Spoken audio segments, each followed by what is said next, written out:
referee. At last the time is come, this is a cricketing emergency. Hear this call to arms for every cricket revolutionary. Take up your bats and stumps for the test match insurgency. At first they tried to silence us, but we would not be silenced. They threatened us with lies, so we threatened them with violence. Che Guevara, Sangakkara, Joseph Stalin, Douglas Jardine, Robespierre, Darrell Hare, Vladimir Lenin, O'Brien Kevin, guerrilla cricket. It's not about the winning, it's about how many rules you break. Even in cricket commentary, this is the best advice to take. Pick guerrilla cricket, it's the finest choice you'll ever make. There's so much more to cricket than rev counters and a slice of cake. At first they tried to sanitize us and clean up our act, but people like it filthy, and we know that for a fact. Fidel Castro, Lenny Pasco, Carlos the Jackal, Umar Akmal, Mahatma Gandhi, Grant and Andy, Brendan Behan, Austin Ian, guerrilla cricket.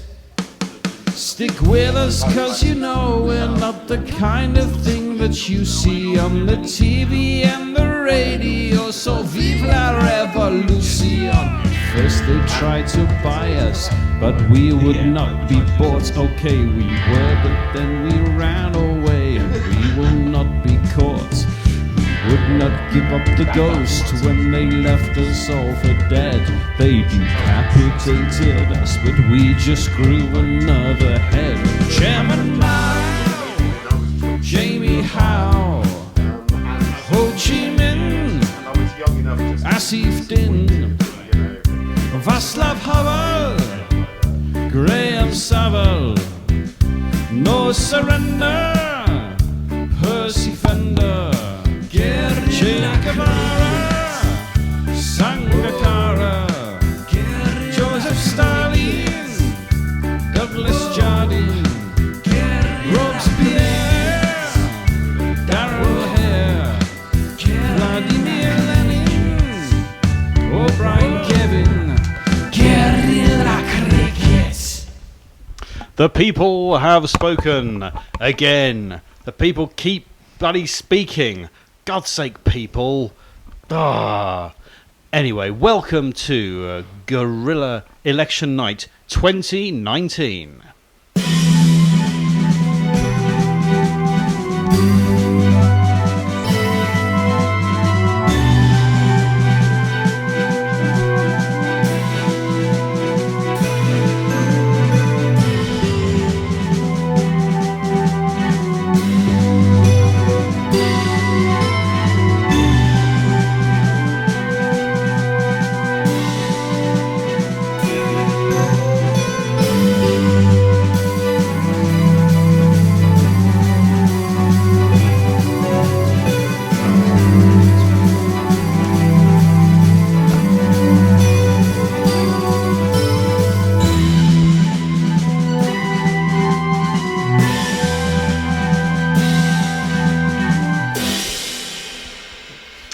We are just seeing the BBC's version of the exit poll telling us Conservative 368, they reckon, Labour 191.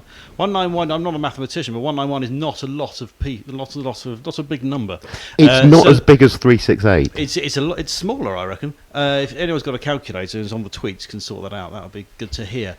So they're predicting, therefore, a Conservative majority, I think it said, of 86. So that's our starting point. Hello, welcome to the coverage of election night 2019 here on Guerilla Cricket. Our cricket correspondent isn't here yet. I think we're probably expecting him later. So it's not going to be very crickety to start with. It's very much going to be pure punditry all the way.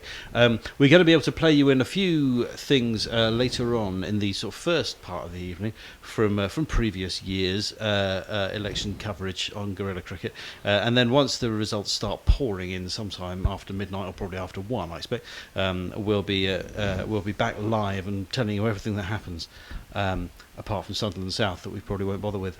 But anyway, so that's how the figures look. It's now, am I right in thinking that's where have some of those votes gone? Because it feels to me, looking at those two numbers, that the Tory figure isn't as high as I would expect it to be up against the Labour figure as low as that. Well, it's 71 Labour losses and just over 50 seats. That would imply possibly a bunch of SNP gains from Labour in Scotland. Well, Right. yes, they're on 55 rather than late 30s. So I the think, exit or- poll is saying Tories gain 50, SNP gain 50, Labour lose SNP gain 71. 20. Oh, sorry, yes, SNP gain 20, Labour lose 71, Lib Dems gain 1, Plaid lose 1. Right, so it's saying, okay, so big Labour loss, lots to the Tories and loads comparatively to the SNP in Scotland. Right, well, Yeah. what's happening on the tweets? Is anyone listening to us out there in I internet believe some people are listening to us. We've received some tweets earlier before we were on air. Let's see if Guerilla Cricket, says Leah. Let's see if Guerilla Cricket chose to have the £600 right-wing man-child on for the election coverage. No. I have no idea what Leah is talking about. I do, and the there. answer is no. You're fine. Who's in the team tonight? Says Matt Searle. Well, it's me, Knuckle, and James at the moment. I'm Andy Redfern, Scandy Andy on Twitter. We'll be being joined sometime after midnight by Chris Dealey. Mashal St Patrick Hewitt may be coming in, although he did tell me that if the exit poll looked bad, he might not bother. And Roger McCann is threatening to come in and be our bartender for the evening. Oh, superb. That's very good of him. I assume we're getting quite a lot of cancellations at this point from people who thought they'd come in if it would be fun, and then are looking at the numbers and thinking, that doesn't look fun. I might stay at home and drink myself into a hole, or just get on the iPlayer and can watch several times the edition of Who Wants to Be a Millionaire, of Who the Hell Are You, featuring As it should have been called. featuring Kate Winslet that was on earlier. Yes, we've had a few comments on Facebook as well. It's not a happy scenario on Facebook, I have to say. Martin White says Flintoff. Yeah. Philip Shaw says no. Adrian Lowe says God help us. And Sean Andrew Bennett says Jesus Christ. Although that might just be a reaction to the to my listing the three of us as presenters. So Yeah, yes, could be that. There's a strongly religious tone to a lot of those reactions. Let's see if things get a bit more... I don't know if There got are, anything there else. are no atheists in polling booths. Yeah, that's And true. no, Jeff Perkins, there is no Guerilla Polling League. Oh, yeah, sorry, yeah, no, was that ever considered? It was considered 2 minutes before we went on air. We might try and whip something up along those lines, but at the moment there is no interactive game of skill and or prediction. We could do it informally, but not for money. I don't know, how legal would it be if we did it for... I suppose the betting companies do it, so maybe it probably is legal in some ways. So the prediction of having had the exit poll, it slightly skews the market, doesn't it? But One would say so, yes, yeah. really. yeah, And it was generally right last time, the exit poll. yeah. It was fairly wrong in 2015 from memory. I think from memory in 2015, while the Conservatives obviously did take a majority, but the majority was nowhere near as big as had been predicted. Right. Was it that way round?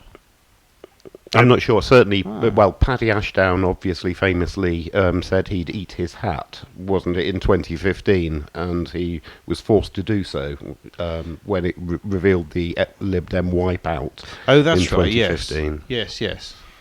So the Lib Dem wipeout was predicted in the exit poll. I believe so. And talking of Lib Dems, Katie Cooper, who was with us 2.5 years ago, Yes. in this very room, Very much with us in spirit. she's very much an optimist, along with a lot of our correspondents. She says, "Oh shit, we are officially Flintoffed, the beginning of the end times." So, thanks, Katie. Thanks for joining us here on Guerilla Cricket for the beginning of the end times. The middle of the end times are on sometime next week. Okay. Well, I don't know what to do with this, really. We are, of course, watching... We're not just plugged into the facts by some weird magic. We're just watching the television, a bit like you are.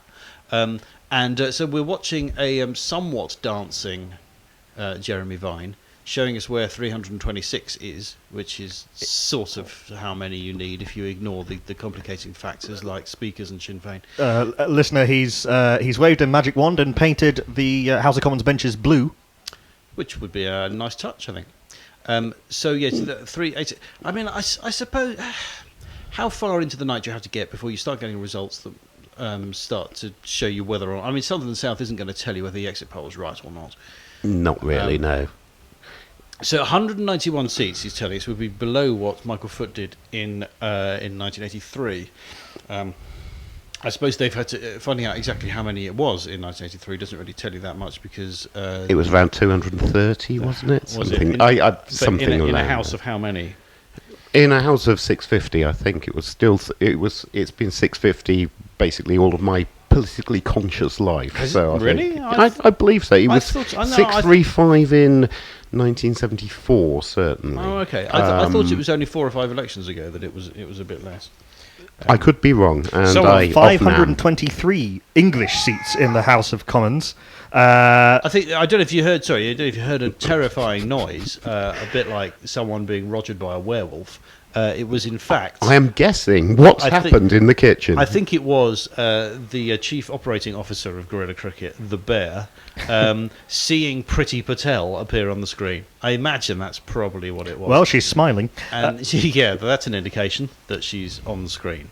No, it was 600. Andy, you're right. It was 650 seats in the House of Commons in 1983. Michael Foot, on that occasion, got 200, or the Labour Party rather, got 209 seats. Oh, 209! I was out there. Mog says, "I've said it before and will say it again. Democracy is shit."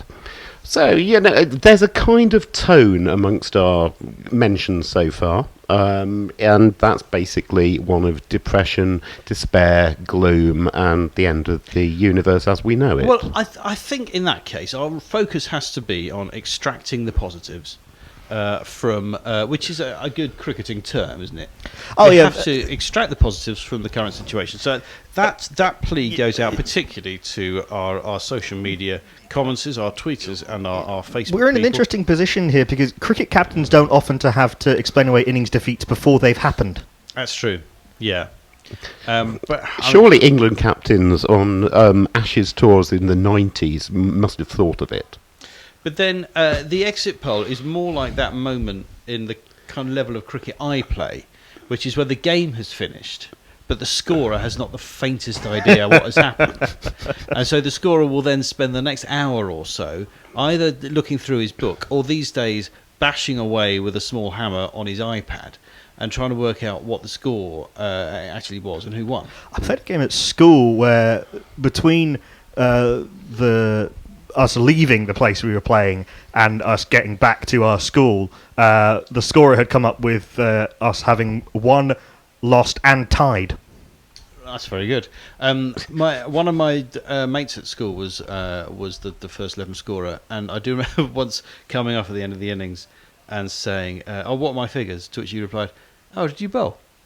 And I hadn't bowled an enormous spell. I'd only bowled 2 or 3 overs, I think. But he'd managed to miss it entirely. Obviously. One thing I can tell you is that according to the exit poll, the Brexit Party are scheduled to get a big round duck egg 0 number of seats. Very good. So there we are. That's our first positive extracted. So I can also tell you something. Positive extraction number 1. Brexit 0. I can also tell you something I've got from Twitter, which is that the exit poll predicts the SNP taking East Dunbartonshire from Joe Swinson. Ah, my word. Okay, that's Thank you interesting. to Nick Martin for letting us know about What's that. and what's it saying? Mog says, about- Jesus wept, can you lot turn down the optimism? So I've got quite a happy message on Facebook from Warren Gatchell. Well done, Conservatives. Now I can finally unsnooze all of my Labour supporting friends' FB feeds. I didn't know that was not Fred's real name, but there you go. John Thompson says, evening gents, who's the next man out, Corbyn or Labuschagne? Well, fair enough. Probably, well, it depends. It starts 4:30, doesn't it, the cricket in Perth? Okay. I don't so- think Corbyn will resign by 4:30 tomorrow morning. No, it's more like a 9 o'clock job, really, isn't it? 9 o'clock. No, he'll I mean, if it is exactly as it's... So we can't do results sweepstakes anymore, but we can do things like this. So if it is as the exit poll suggests, then... Conservatives 368, Labour 191, SNP 55, Lib Dems 13, or others some- 19. or something, Brexit 0, or something like that. Then when will Corbyn resign? And I reckon he's going to hang on for 10 days. Oh, I reckon he will make an announcement to the effect he is resigning around 9 o'clock, 9:30 tomorrow morning. Really? Yes, No. I mean, he might not immediately stand down, i.e. he'll say, I'll be interim leader, but I don't think he can do that. No, he can't. But I still think that he wouldn't immediately make. There will be some Labour Party democratic process, which he will understand better than everyone else because he's read all the books. Which will mean that he's not allowed to do it or something. Anyway, I'm happy with being a long way off. We've become relatively familiar with the process of electing a Tory leader in recent times, but such a stranglehold as Jeremy Corbyn had on the Labour Party, or put it another way, Jeremy Corbyn has reinvigorated the Labour Party and solidified it somewhat, so much so that it's not quite top of mind in the way that the 1922 committee are somewhat. They're never far away from the front pages these days. They are glamorous figures. The 1922 committee. I was very very sad to see Graham Brady standing down as chairman because I was a big fan of Graham Brady.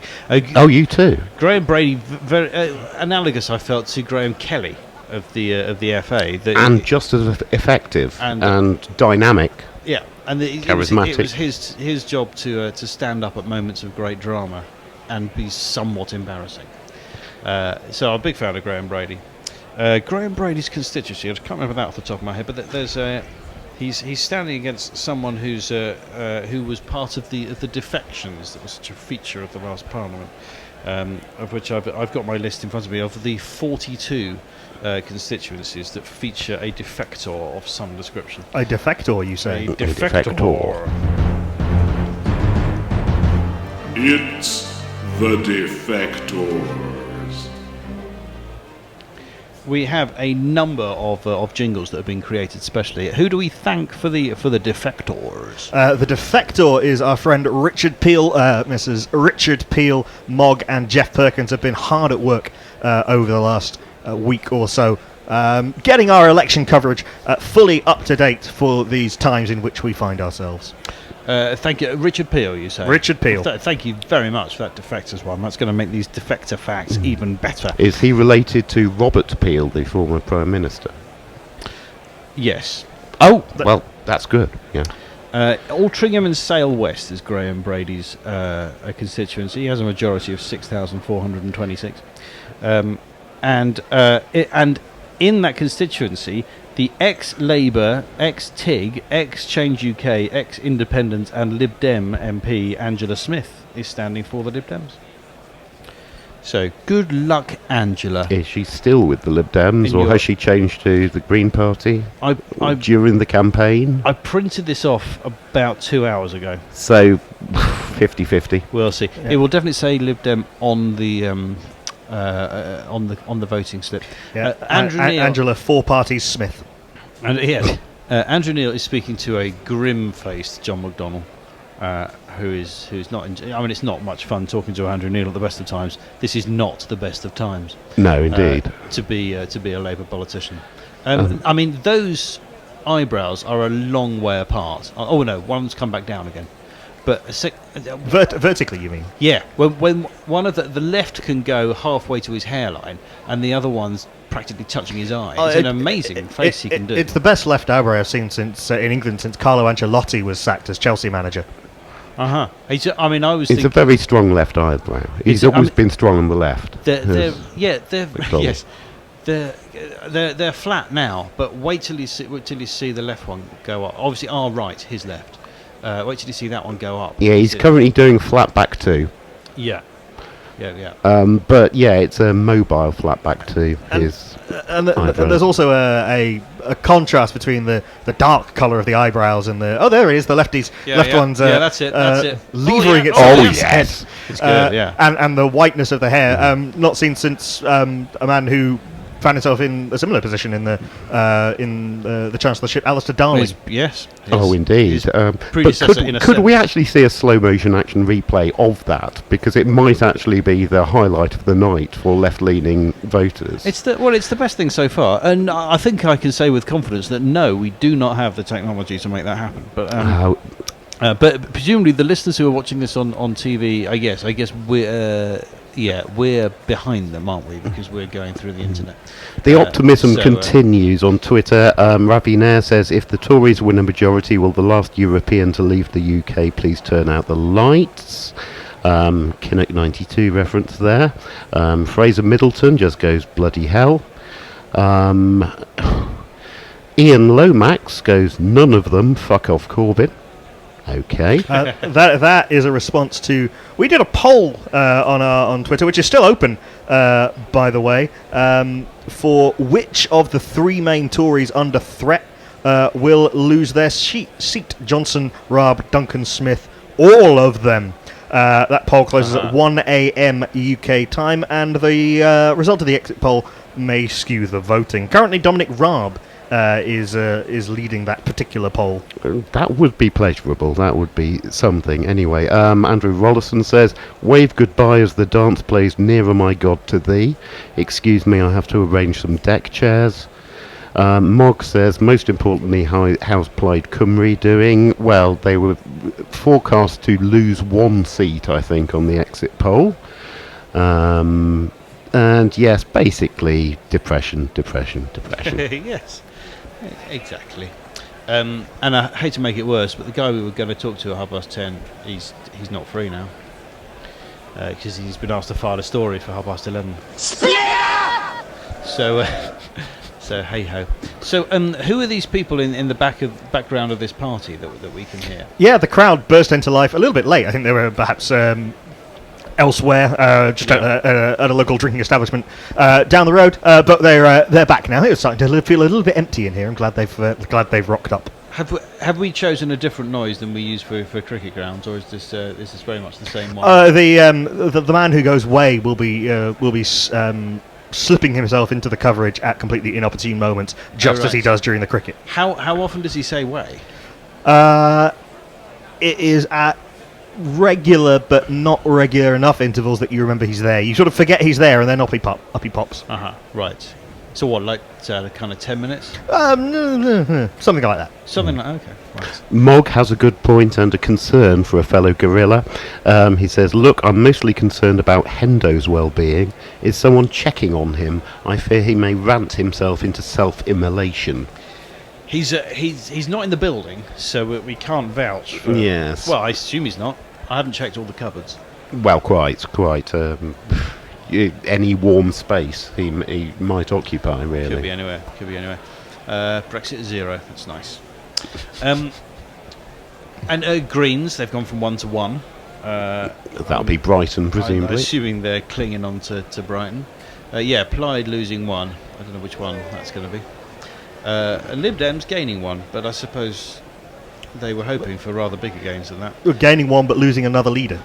Yeah. Seemingly.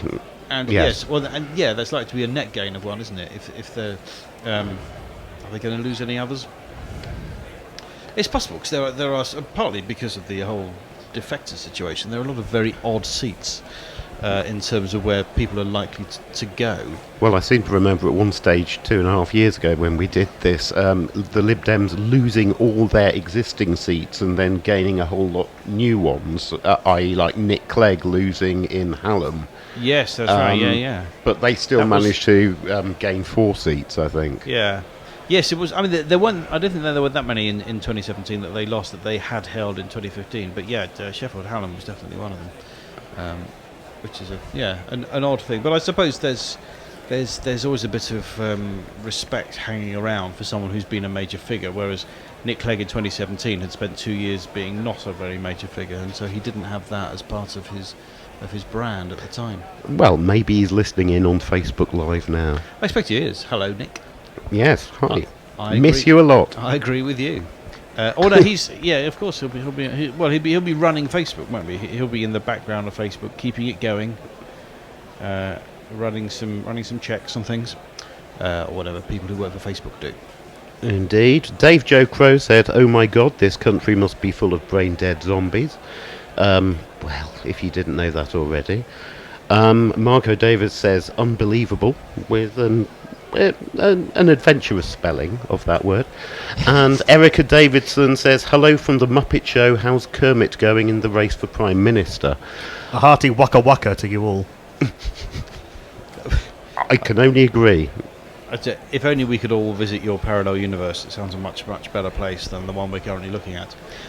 Speaking of things we're currently looking at, Laura Koonsberg is on the screen. We all love Laura. Laura Koonsberg has come in a cheetah that's bathed in the blood of its kill. Yeah, she has her detractors, doesn't she? It's fair to say. Is she going to get prosecuted for seemingly having been looking at the postal votes before she should have? I mean, you're broadcasting rumours. I mean, you're allowed to look at them, but you're not allowed to point a camera at them, and you're not allowed to say what you saw in them at any point. A phenomenal breach of journalistic ethics, if that did indeed happen. So we're looking at some of the likely Conservative gains. Lots in the North and the Midlands: Workington, Wakefield, Bishop Auckland, Bolton North East, Dudley North. Fine West Indian batsman. Don Valley, less fine West Indian batsman. Halifax and Bridgend are the 8 that have been picked out. And don't forget Bolton North East, Sam's brother. Yes, it does look like a complete, not a complete wipeout in the North and Midlands, but it looks like kind of Labour's worst nightmares are coming true for tonight. Yes, Bishop Auckland, good to see His Grace going over to the Conservative Party. Yeah. I've got the top 20 Tory target seats here. Well, actually, the top one is Perth and North Perthshire, which I think they want to take from the SNP, don't they? The yellow one. It sounds like the SNP have done quite well this time round, so that may be. Yeah, I would guess they wouldn't be taking seats off the SNP. Yeah, I guess not, but I didn't know there were that many Lib Dems. To be honest, I cannot tell one yellow from the other one on this piece of paper. Because they're predicted 55, there's only 60 seats in Scotland, and they got 57, I think, in. And then we had a nice cricket. It's a shame our cricket correspondent wasn't here, because we just had Ian Austin on the screen, who we're big fans of. Perth and North Perthshire was an SNP hold over the Conservatives by 21 votes in 2017. Okay, in Dudley North they're predicting an 11% swing from Tories to Labour at the moment, which is really quite startling, given... It was extremely tight in 2017 in Dudley North, but this is a real thrashing for the Labour Party in that constituency in the Midlands, if the exit poll is correct, which does form a major plank of the Guerilla Cricket election night drinking game, which you can see pinned to the top of our Twitter feed, and which we may all need.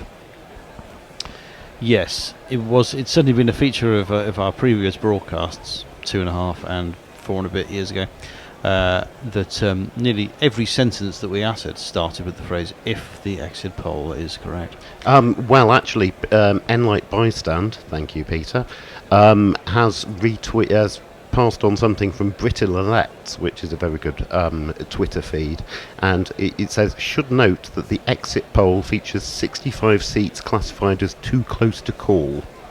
Right. Okay. So, all right. And 65 is he also that says is a that lot. That is a lot. he also says that legally Laura Kay cannot be prosecuted. On what grounds?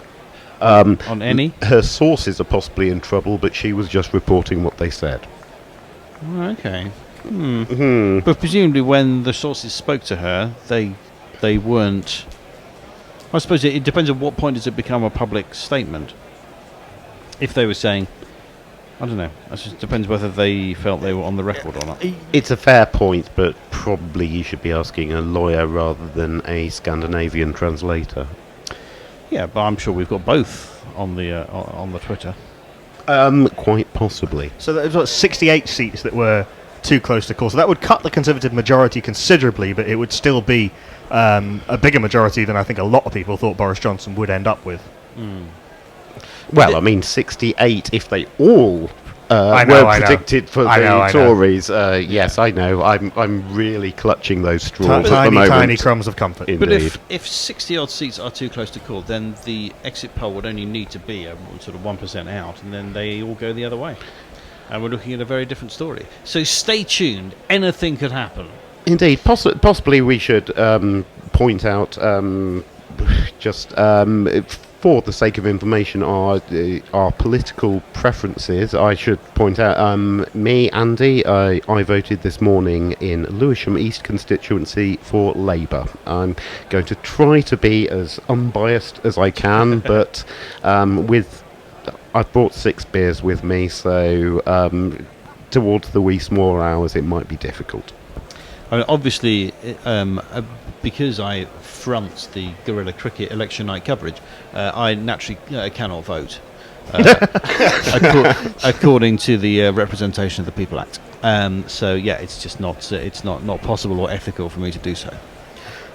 I voted in a seat that's seen its fair share of flux, Streatham, which was represented by another one of the defectors, Shukar Munna, who is now standing in Westminster in the two cities. Where Boris Johnson voted this morning. Sure.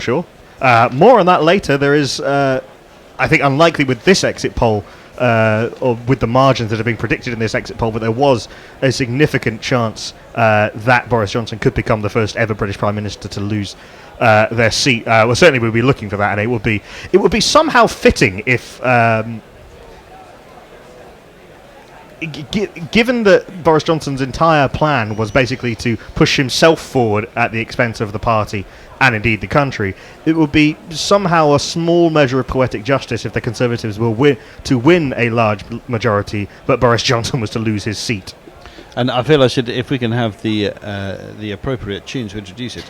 You've got a Boris Johnson one. Let's hear that one. Boris Johnson. I say that. Mr. Johnson. Now see here.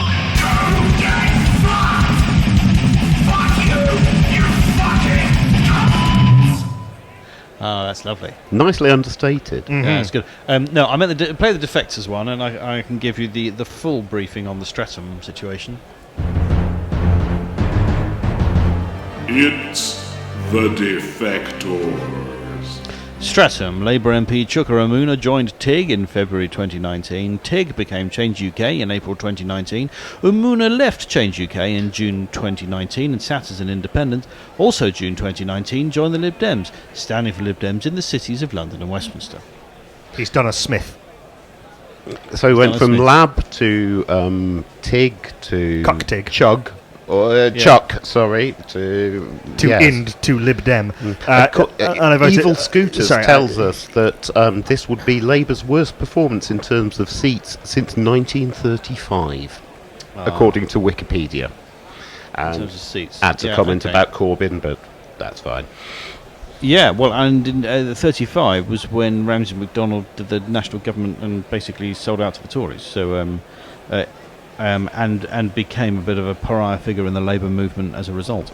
Indeed, was he actually representing Labour, or was he one He of was- this? he was at that time. I mean, in 1935, I'm not sure. He was representing National Labour. Yes. Yeah, so So he there did- was another Labour movement, was there Well, not? Clement, in that Clement election? Attlee was head of the Labour Party in the 1935 election. Stanley Baldwin was got a large, albeit reduced, majority for the national government, which was led by Stanley Baldwin, as I say, of the Conservative Party. Colin Okay, Rosenthal says, also, at least your knob-end, sometimes friend, Peter Oborne, is on the losing side. I actually think he's been quite a good voice during this election. Yeah. I've never met him personally, but even when he was when he went on the dark side, I would actually appreciate his writings. He would always be fair, even if I didn't agree with him. Yeah, And he is a guerrilla. He's an entertaining figure. Knows his stuff enormously about various cricket subjects. Although I remember him gloriously not understanding several of our jokes. One of which being that we would always refer to whoever had the Ashes based on the idea that the Ashes had historically been a belt that could be won by any team and not just a battle between England and Australia. And so as far as guerrilla cricket is concerned, then the Ashes, do you know who the Ashes are currently held by? I Can haven't you tracked remember? it for the last little while. I need to go back through the results, and because England won it back, I think, after beating South Africa in 2015, Right. when they were there. So I need to track those results through. Someone on Twitter will have this for us. They'll be able to tell us who it So went in to. the same way that when Scotland beat England in 1967, they became world champions. Exactly. Yes. If football matches were like conkers matches, Yes. then they work like that. But someone could tell us. But I remember us talking about how Pakistan, or whoever it was, I think it might have been Pakistan at the time. He'd just written a book about Pakistan cricket. Yes, I think he was hadn't on to talk about Indeed. Pakistan at the time. But we mentioned that Pakistan held the Ashes, and he very seriously explained to us how the Ashes could only be won by England and Australia. I thought, I think actually we understand cricket a little bit better than you think we do. I don't, but everyone else on the channel does. Linux Leah, I'm not going to read out your tweet because you might be sued by Laura Koonsberg. Right, but if you want to know what was said, then you know where to go. have a look on at Guerilla Cricket on Twitter. It involves a .com. bullet. Oh dear, there's no need for that. Indeed. You can be rude about it, but let's try to keep the shooting to an absolute minimum. But was that in the Conservative manifesto, to keep shooting to the absolute minimum? And only in standard shooting parties, a la Prince Andrew. Yes, of course, yes. And we should definitely look at the Prince Andrew angle on the exit poll. If anyone, I think he's had a big effect on this election, to be honest. Do you think? Yeah, I don't know how they voted in Woking. Oh, that's true. Yeah. Who got a bigger slice of the pizza in the Woking election? How many seats are there in Scotland? 60, I believe. Is it? So that will be a I near believe it's- yellow wash for the Indeed. SNP. In 2015, I think they had 57, because Right, there was that would one make it each 60. for Lib Dems, That's right. Labour and Conservatives. They didn't. There were 3 that allowed us to play our SNP jingle, which we've probably got somewhere. Indeed, and now they're up to all but 5, according to this poll. Obviously, polls can go up as well as down. One of the things that we can do in this opening chat is to introduce you to some of the jingles that you will be hearing much more later on when things start flooding in. Getting more maybe depressing. we could start with the one that you're very unlikely to hear at any point this evening. Labour gain, Labour gain, Labour gain, Labour gain. So Makes me feel nostalgic. we'll probably play that every now and then just giggle a bit.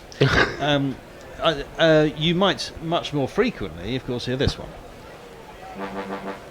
Tory gain, Tory gain, Tory gain, Tory gain, Tory gain, Tory gain, Tory gain. And this one you will hear reasonably often. It was designed to be heard not very often at all because it was written for the 2015 election where it was hardly needed. But tonight we'll hear this a few times. Oh my word, you haven't misheard. So let me repeat, that was a Lib Dem seat. If the exit poll is correct, you will be hearing the next one 5 times.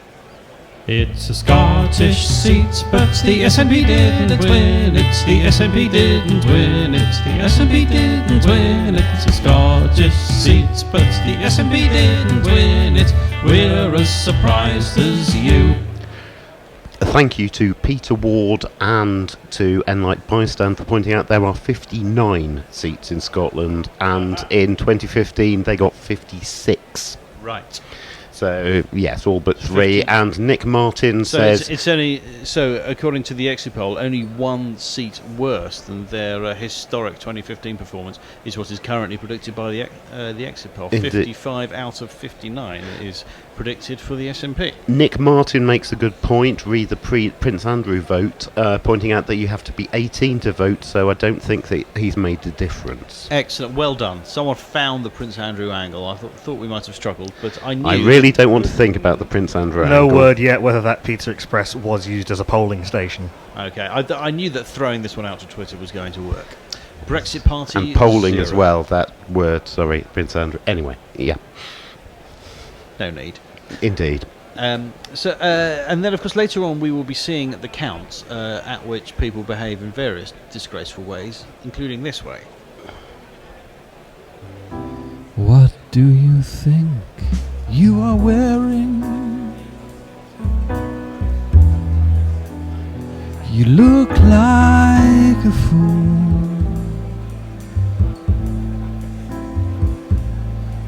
Your mother's watching this with tears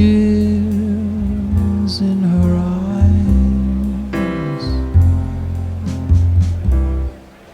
I don't know if we've got a jingle for our first heckle of the night, but we've received it on Facebook, thanks Lovely. to Matt Wegner, who said, better to stick to cricket commentary. Well, if we get too depressed, we know that they start playing Perth at about 4:30 this morning, so... Okay, fair enough. So we shall see. And, I don't know why you and think... Perth is a swing seat, after all. I don't know why anyone thinks that the people who are skilled at talking about cricket are not equipped to talk for a few hours before anything happens. This is absolutely the core activity of both politics at this time of night on election night and every single cricket commentator. This is sort of one very long paper review or a pitch report. So we're out here with our weather wall and sticking keys in various polling booths and polling boxes and seeing if they fall through. Yes. Well, I mean, at sometime after 11 o'clock probably, we are going to do the equivalent of playing you an old ODI from 1997, where we'll be playing... Spoiler alert, we lost that one as well. I don't know if... yes, I assume we've got some things lined up, but I think we'll probably play you some things from some extracts from the 2017 coverage and the 2015 coverage, and maybe even some tunes. When we were young and innocent. And various other things. We'll keep you informed of what it is you're listening to. Listeners, the archive is fully stocked. All worth tuning in for. Yeah, and all worth £20 a year for the full archive, I believe. Wouldn't you say so, gentlemen? For certain. And if you don't have quite that much cash lying around in one go, but you want to support the show and you want to keep us going through cricket coverage, which we do well over 150 days a year now of cricket from all over the world, and special nights like this, then go to patreon.com/Guerilla Cricket and chip in however much you'd like. We normally, during our cricket broadcasts, if you're watching on Facebook Live, we'll have a sort of scroll of honour along the or glory scroll, as it's sometimes been known, of patrons along the bottom of the Facebook Live coverage. That's if you donate $10 or more a month. If you donate at any level, you get our podcasts early. So that's that's what you get for your money, as well as the satisfaction of helping the world's leading independent commentary service. We've also sustain got itself. an excellent suggestion for further monetisation from Mog. Perhaps you could set up a competition based on when we think the SNP will start demanding another independence vote. Tonight. Well, personally, I reckon. When's the first Scottish result declared? Probably then. Sometime around 12:30. Yeah, maybe? around 12:30. So, sorry, Mog, we don't have time to set that up, really. But then, of course, the latest Scottish ones are very late indeed, aren't they? The ones where a lot of the polling boxes arrive by boat. Oh, it's the ones on the very northern islands. Just on Scotland, by the way. Apparently, Ruth Davidson, the leader of the Scottish Conservative Party, Is she still? oh no, she's not leader anymore. She resigned. No. But a member of the Scottish Parliament said she'd go skinny dipping in Loch Ness if the SNP won more than 50 seats. So that's one to watch. Is it? Yeah. That's one to keep your. How is her post-pregnancy body? Buoyant, one hopes. Delighted to say I have no idea. There was a very casual looking. We man. discuss the key issues here on Guerilla Cricket, don't we? There was a very casual looking man on the screen a second ago who was because we're in this weird BBC world where there's a massive map, a sort of blockbusters style hexagonal map of constituencies on the ground. And a BBC person talking to another BBC person, but then a wall of humans behind it. There he is again. It was the guy in the scarf, and for some reason everyone else was facing, but he was side on, as like a batsman. And they have two members of the public who seemingly they couldn't find space for, but have got standing vaguely in East Anglia somewhere. Yeah. This is. Just sort of imagining Jules Holland turning. Oh no, they are. They are meant to be there. It looked like they were the least active pitch invasion I've ever seen. No, they are standing, as you say, on what is probably a kind of blockbusters East Anglia. They don't Not look exactly a delighted. John Arlott style freaker. No. So we've got we have a Labour and we have a Tory who says she's overwhelmingly happy, but she hasn't told her face. Don't look at this. But this is somewhat. I'm imagining Jules Holland turning around, very surprised to introduce his next guest or his next band. It's that sort of setup. And now Sophie Rayworth has taken off part of Britain. Oh, yes, it's that standing around style audience, isn't it? It's like people don't like to admit that nothing's really happening, or something is happening and they're pretending it isn't. Do you see what I mean? Yeah, or it's sort of like the FA Cup draws on the One Show. Oh, I haven't seen them, but then they didn't have Graham Kelly or Graham Brady. So we're gonna wibble on until about 11, and then we'll play you some older things. Can you speak with more clarity about what we're going to play them after 11 o'clock? Well, we've got a number of things. I think what we'll do first is James Sherwood, for those of you who don't know, was an OG member of Guerilla Cricket and Test Match Sofa before that, and is a musical comedian and, as you can tell, is very much interested in politics. And last time for the 2017 election, came up with an album pelling on the Liberal Democrat slogan at the time, "Winning Here." So we're going to play that album in full. We've got some highlights. It is a very good album. I can testify to that. It is fantastic. We've got some highlights of the 2015 general election when we were in a similar mood. Certainly, we were kind of in this mood by the end of the night at the. And now we're in it at the start of the night, so watch out. And we've got some clips of a chat that James had with another former Test Match Sofa man who's gone on to bigger and better things, Daniel Norcross. So as I am, and I should have had this conversation with you earlier today, if in case it wasn't clear, you can go song, Norcross bit, song, Norcross bit, and then if we get it right, then it'll make sense, and if we don't, then that'll be interesting, and you can work out what order we should have played them in. Because this show is nothing if not a parlour game. Meanwhile, Enlight Bystand is doing the job that, frankly, we're being inefficient at doing. You might use the defector jingle for an MP, because apparently Luciana Berger, and apparently it is pronounced Berger, is projected to win Finchley. Aha. That's Right, Finchley and Golders Green. Finchley and Golders Green. That's give you the facts. Which on would be Finchley. from the Tories. Let's give you the facts on Finchley and Golders Green after we've heard, of course, the Defectors jingle.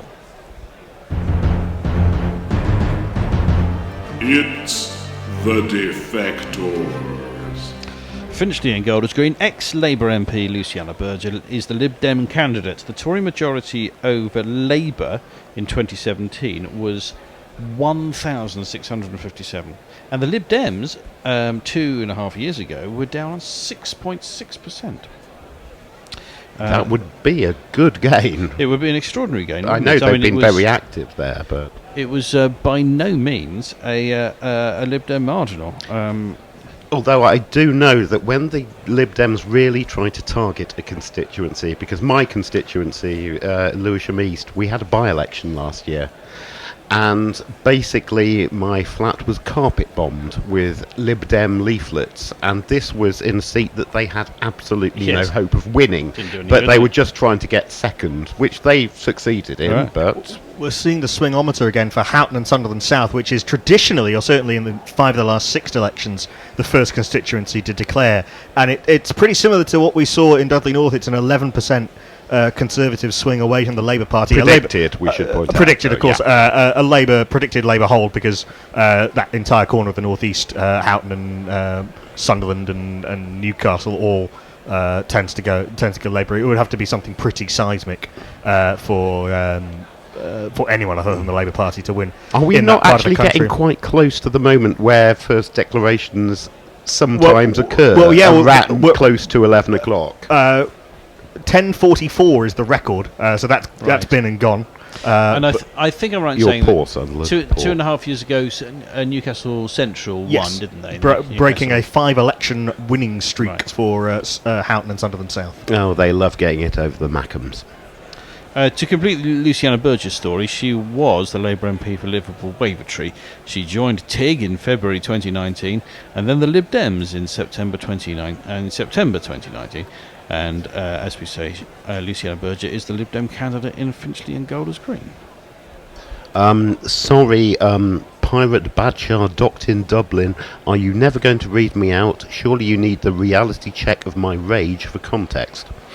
Well, I never have to read him out again for the rest of the night. So I have a text asking if Hendo has exploded. So if anyone can tell us how many pieces Hendo is in. If there's any reports in the Wimbledon area of kind of explosion, signs of a large crater or something, then please let us know, because we're here for Hendo. Hashtag here for Hendo. We are indeed. There is, of course, a... there was yes, there isn't a defector story in Wimbledon, because I think the Tory MP for Wimbledon had the Tory whip removed and then reinstated again. And I decided there were so many defectors that people to whom that happened weren't interesting enough to go on my list. Sorry about that. Sorry, Sir Nicholas Soames. I'm sorry, Mayan K. The pound is surging very high against the dollar, apparently. Clearly the money men like the idea of Boris in number 10. And I'm coming to the UK tomorrow. Not good for me. And Colin Rosenthal says, well, Guerilla Cricket, if you're going to ignore 2/3 of my tweets, then I'm going back to my podcasts. Also, Oborn is still a cunt and I'm still absurdly drunk. Thanks, Colin. Yeah. Well, don't hold back. I'm sorry we ignored 2/3 of your tweets. Well, I mean, I didn't say whether we should have ignored less or more. I wouldn't say we, it was me. So, yes, that's at Scandi Andy, Colin Rosenthal. Please send all the hate tweets to me, not to James or Knuckle. Exactly. There's some grinning Boris Johnsons on the front of the newspapers. Daily Mail in particular. Hopefully they will be akin to the newspapers that announced a win for Thomas Dewey in the Dewey defeats Truman, yes, of 1948. The Guardian has a photo of a very dejected Santa Claus walking into a polling station, which is almost only marginally more, or rather less absurd than The Guardian is full of water. The Metro has got the top half of the page, Youthquake, and a queue of young people voting, and in the bottom half saying that Boris Johnson's won. Well, make your mind up. Yes, really sitting on the fence. Quite badly. I mean, the only way those two things could possibly be true if there is a sudden terrifying verge in young conservatives. Yeah, wow. That would Fortunately, I haven't unacceptable. seen this trend, but we can't ignore it. So It's I quite think, scary. given the circumstances that we're in, I think we probably need to push on through until we've got the very first results. Break on through to the other side. Like the first one, and then if the second and third ones are very hot on the heels, then we can have them as well before we go and play some archive. Because that will give us the first indication of whether the exit poll is anywhere near. So I guess what we're expecting here is the exit poll is suggesting somewhere in the high 40s, around 50% Labour vote in that corner of the northeast in Sunderland and Newcastle. And was it 11% swing? They thought to that? It was 11 in the first. So it was in the 60s last time. The Labour vote share in those parts of the country. Okay. Yeah. Which does tell you something. Mog says quality psephology so far, lads. Well, we aim to, please. And Too kind. and often missed. And Kunal Talani says, I'm so sorry, guys. This seems to be a disaster. I'm not sure if he's talking about the coverage or the results. It could possibly apply to both. Did you know that the term psephology and psephologist was actually created for the TV coverage of election night? I did not know that. Yeah, and that when David Butler was approached and said, "Do you want to come on and do some clever statistical stuff about votes and voting?" He said, "Yeah, fine, yeah, I'll come and do it." And they said, "Oh, what should we call you?" And so he sort of went away and spoke to one of his classical chums, and from that they came up with psephology. I can't remember what psephos means. It probably means a vote, doesn't it? I don't know whether it's one of those vote things that actually means a little bit of a clay pot or something. I'm not sure. I mean, I do know that the BBC will probably have a new podcast out within the next few months called Stephology, featuring Steph McGovern. Yeah. Oh no, hasn't she been poached? Oh, by Channel 5. Is it? Was it 5? Okay. Yeah. So we won't see her again. Yeah. Oh well. Cephos means pebble, as the Greeks pebble, used there we go. pebbles There we go. as you put a pebble in to cast your vote. Yeah. There you go. So pebbleology. Yes. Well, yeah, that's a good point. You call the study of votes psephology, and all these pebble specialists are thinking, "Oh, you pinched our name, buggers." Education and vitriol. That's what you get here. Bloody David Butler. I'll get you, Butler. But, yeah. Okay. What have we got? There's not so much. How long are you guys on for? Asks Fraser Middleton. Or do we have to guess, like the Total Runs competition? Right. Well, we don't know, really. Have we got the remote control that could put on a channel that hasn't got Farage on it? Oh, yes. Because- Nigel Farage, the charming leader of the Brexit Party, who, by the way, are forecast to get how many seats was it again, James? Nothing. Fuck off! Just fuck off! Sorry, we turned up the sound just to... I think we haven't got the TV remote to hand, so I'm just going to have to prevent myself from seeing Farage with this piece of paper. Is he? Oh, he's still... Leah has, well, good work, or certainly dedication. I have beaten to a bloody pulp every young Conservative I've ever come across. It's not my fault. I'd like to say we don't sanction violence here on Guerilla Cricket. But if you do, keep your thumb outside your fist so you don't break it upon impact. Oh yeah, is that better? Much better. Oh, definitely. I'm not sure that's exactly the model of national healing that we're aiming for, but then I'm not sure this result is going to achieve that either. I had a theory that if the exit poll is correct, Ding. it has been thoroughly disproved. And my theory was that Johnson's following was kind of growing, as the figures were showing it was growing, but the polls were not revealing the fact that a lot of people who have always voted Tory were going to stay at home or not support him. And so the term I was using for Conservative support was that it was hollow. But that's probably not true. But if my hollowness theory turns out to be correct, then it would mean that it has extended to the exit polls, in which they've only measured the people who they think they don't know about, whereas the people who have deserted Boris are, in my theory, which is probably wrong, are the people who the pollsters would never ever have asked the question of. It would never occur to them they'd do anything other than. So these are people these are generally older people in safe Tory seats. I suppose there's an element of that these safe Tory seats will just become a couple of thousand less safe, but still fine. Talking about older people in safe Tory seats, I've just been called a xenophobe on Twitter. Have you? Yes. Are you a xenophobe on Twitter? Apparently so. Fucking you to the xenophobe on tweets. Thank you at 9 JS brand. If that one you just read does pass your test of readability, I'd say I will say Pirate Barcher has become a pretty regular tweeter into the show when we're doing cricket over the last probably year and a bit, probably since we did the Ireland game at Malahide last year. I do apologise to a regular if I have offended you in any way. I should point out, in my xenophobia credentials, I tried being a xenophobe, but then I found out that my career as a Scandinavian language translator wasn't really compatible with that. So, but I apologise for any impression given. Excellent, that's covered that. Xenophobia done. How many days of cricket did you say you cover on Guerilla cricket these days per year? Probably about 150, if not more, these days. We certainly do every single England men's game. We do major tournaments like World Cups and World T20s and so forth. We do not all of the IPL, but a lot of the IPL, and we do a fair bit of non-England international cricket as well. We'd love to be able to cover more, frankly, but we need money. And of course, at the moment, we're covering about half a general election per year. Well, yes, indeed. We're on. This is our third general election under the aegis of Guerilla cricket. I don't think, under Guerilla cricket and Test Match Sofa, because I don't think it was ever something. No, I don't think Test Match Sofa ever thought they'd been mad enough to do. Yeah, 2015 is definitely the first one. We've become almost old hands at this kind of thing.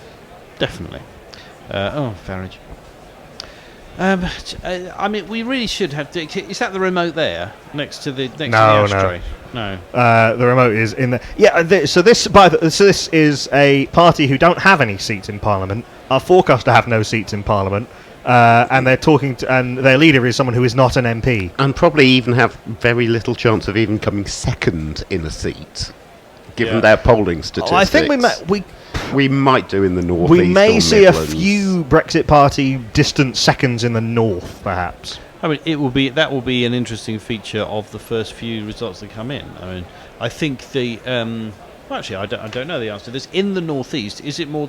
Are they stronger in the cities or in the more countryside-y bits? One would assume the countryside-y bits, because that's although yes, I'm in a very anti-Brexit Party area, so yeah, possibly my experience is, but I think outside of the cities they're stronger. But that's my impression. Remember also, Newcastle in particular is a very big student town. There's quite a few universities in Newcastle, which would tend to mitigate against the Brexit Party doing well there. Mog says, "Can you manage to offend me too? I'm foreign." Fuck off, Mog. Fair point. What are the universities in Newcastle then? There's, I believe, Newcastle University. I know that one. Yeah. There's Newcastle University. I can't remember what the, former polytechnics are called. People of my generation would say Newcastle Poly. What's it called? I have no idea, to be honest. Newcastle Paul Gascoigne University. That would be good. Is anyone tweeting us the answer? Raoul Moat. What's the... the Raoul Moat University, that would be. Or someone dug Raoul Moat around the university so that no one could get in or out. And there's Northumbria University, which is, I think, what Newcastle upon Tyne Polytechnic was, a former Polytechnic, now a full degree awarding university. Evil Scooters is tweeting us quite a lot of tweets, basically blaming everything on Corbyn from Labour sources. I mean, there's going to be a lot of that. There will be a lot of that. I do remember the 97 election, the Conservative infighting started basically as the exit poll came out. Yeah. And we can probably expect to see that as the night goes on. And the other thing I remember from the 97 election from the Conservative point of view was that no one wanted to go on. No one wanted to stick their head above the parapet and appear on a television, apart from not particularly well-known Cabinet Minister, Welsh Secretary William Hague, who was a minor figure in Major's last cabinet, and then put himself up on election night to say, well, it's been a terrible night. He did a very good Harold Wilson impression, and ended up leader to many people's surprise. I remember Cecil Parkinson quite a bit. So watch out for whoever decides they're going to put themselves up. The early people mentioned on the BBC coverage, well, the early person was a constituency neighbour, as it were, of Jeremy Corbyn's, Emily Thornberry. Right. In the other Islington constituency. Yeah. But yeah, William Hague at the time, I think best known for being leader of the president of the Oxford Union and for having a photograph of him pulling a pint.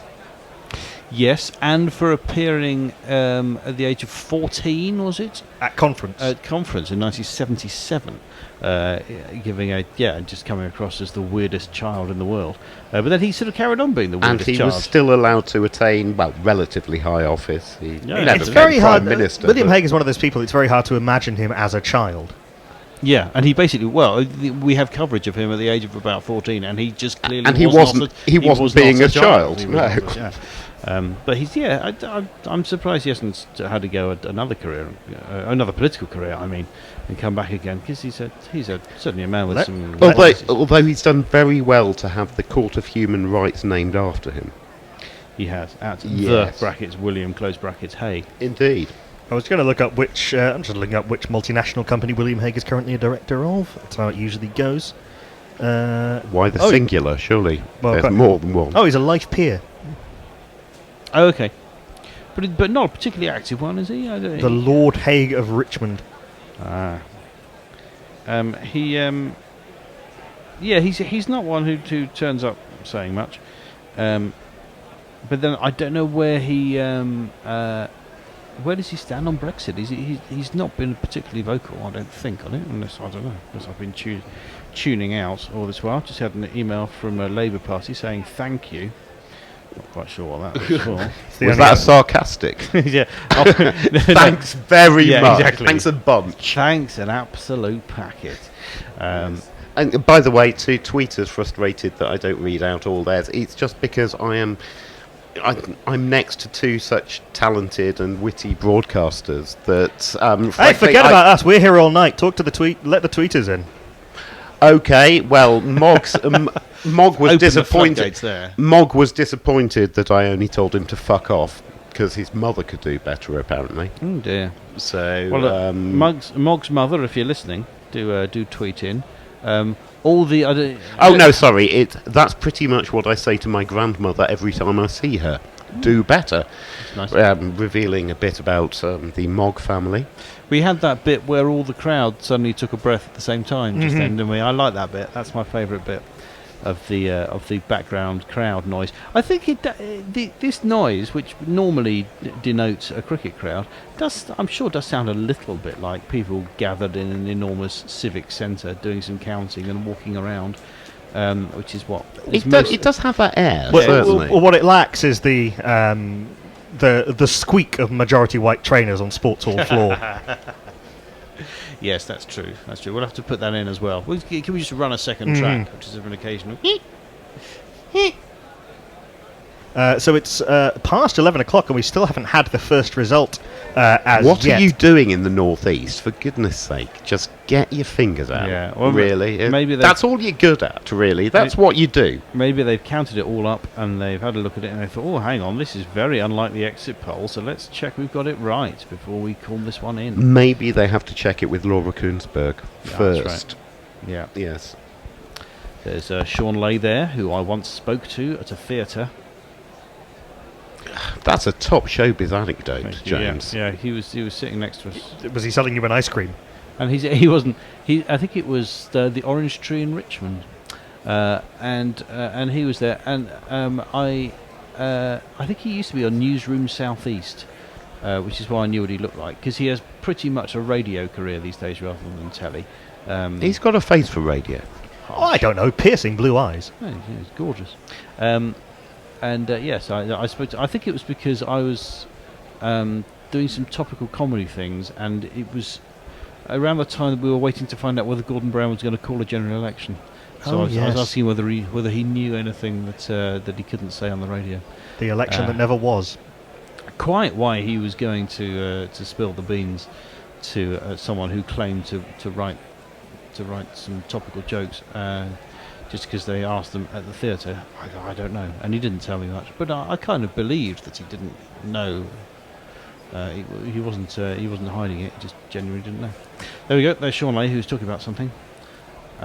He's in Wakefield. I don't think we're expecting Wakefield particularly soon, are we? Is Wakefield a target seat for anyone? I'm not sure. Well, I'm guessing by the exit poll it might be a Conservative target now, even if it wasn't. But yeah, just geographically. It's not in their top 20. Enlight Beinstein points out the Brexit Party were on the presumption that Labour voters wouldn't go for full Tory but would go Brexit. On this exit poll, these people have gone full Tory, which is possibly a fair comment, certainly in the Midlands and North, if this exit poll is correct from what we're seeing. Yeah, and one of the target seats that or one of the seats perhaps that we could see going Labour was Bridgend in South Wales. The Wakefield has been held by the Labour Party for a very long time. Indeed, I'm trying to look back. We were going back into the 1970s before for the last time. Nope, further. Basically, it is a Labour seat, but it wasn't a Labour seat by very much last time. It's been represented by Mary Creer since 2005. Her majority was only 2,176 last time. Right, yeah. So presumably... So she's vulnerable. Yes, presumably that's a bit of a prediction. There might be a problem there. Thank you to Nick Martin. It's Mary Cray, I think, isn't it? Mary Cray, yes. Oh, I didn't know that was how you... Creag, it's spelled, isn't it? Nick Martin comes up with a decent insult, telling both Mog and us that I'd heard you're a massive Coldplay fan. How dare you? That's a good insult. It reminds me of I was at the 2015 Cricket World Cup final, and as I was walking in, some New Zealand fans had a banner that said Michael Clarke listens to Nickelback. Yes. I'll defend a lot of unfashionable music, but I've never found a great love of Nickelback. But that's but they're one of those bands that everyone hates, which is why they only sell millions and millions. Well, of yeah. It's one of those things like they sell a huge amount of copies, but no one's ever met anyone who admits to buying one. Yeah. Well, a bit like Tory voters in 1992. Where no one was admitting to it, but then more people did than have done at any election ever. So that would be this is true, just over 14 million, wasn't it? 14, yeah. One of the figures they might be looking at today if the exit poll turns out to be correct. We've not yet seen actually any sort of prediction about turnout. Yes, and I suspect maybe they've mentioned something, but obviously we're not listening to the sound. That there is there are quite a number of think pieces already being written about the rain's effect on turnout and whether it was just going to turn away old Tories or suppress young first-time voters or something, some other permutation where somehow, because it was raining, that's whatever result ends up happened. To be honest, this whole thing about rain, I really don't think that, because you could make a case for any party, really. I've heard so many stories. If it's raining, the Tories will do better. If it's raining, Labour will do better because their diehards are determined to vote, etc. I really don't think. Well, this is precisely the point, and people say that it turns away first-time voters, or it reduces support only to the diehards, and it's one of those things, a little bit kind of like the heavy roller in cricket. Kind of everyone's got their theory about what it does, but nobody really knows. We've just seen on screen a tweet from Caroline Flint, the Labour MP, who says we're going to see tweets from all sides blaming everybody, and then continue to blame seemingly everybody in the Labour Party. So thanks for that, Caroline. Anna Soubry has said that the election was fuelled by tribalism and Kool-Aid. Sort of see where she's getting at, but it was an oddly structured sentence, wasn't it? Is that not what's From fueling Soubry? us tonight? Ooh, we may be having a recount in Blythe Valley. Aha.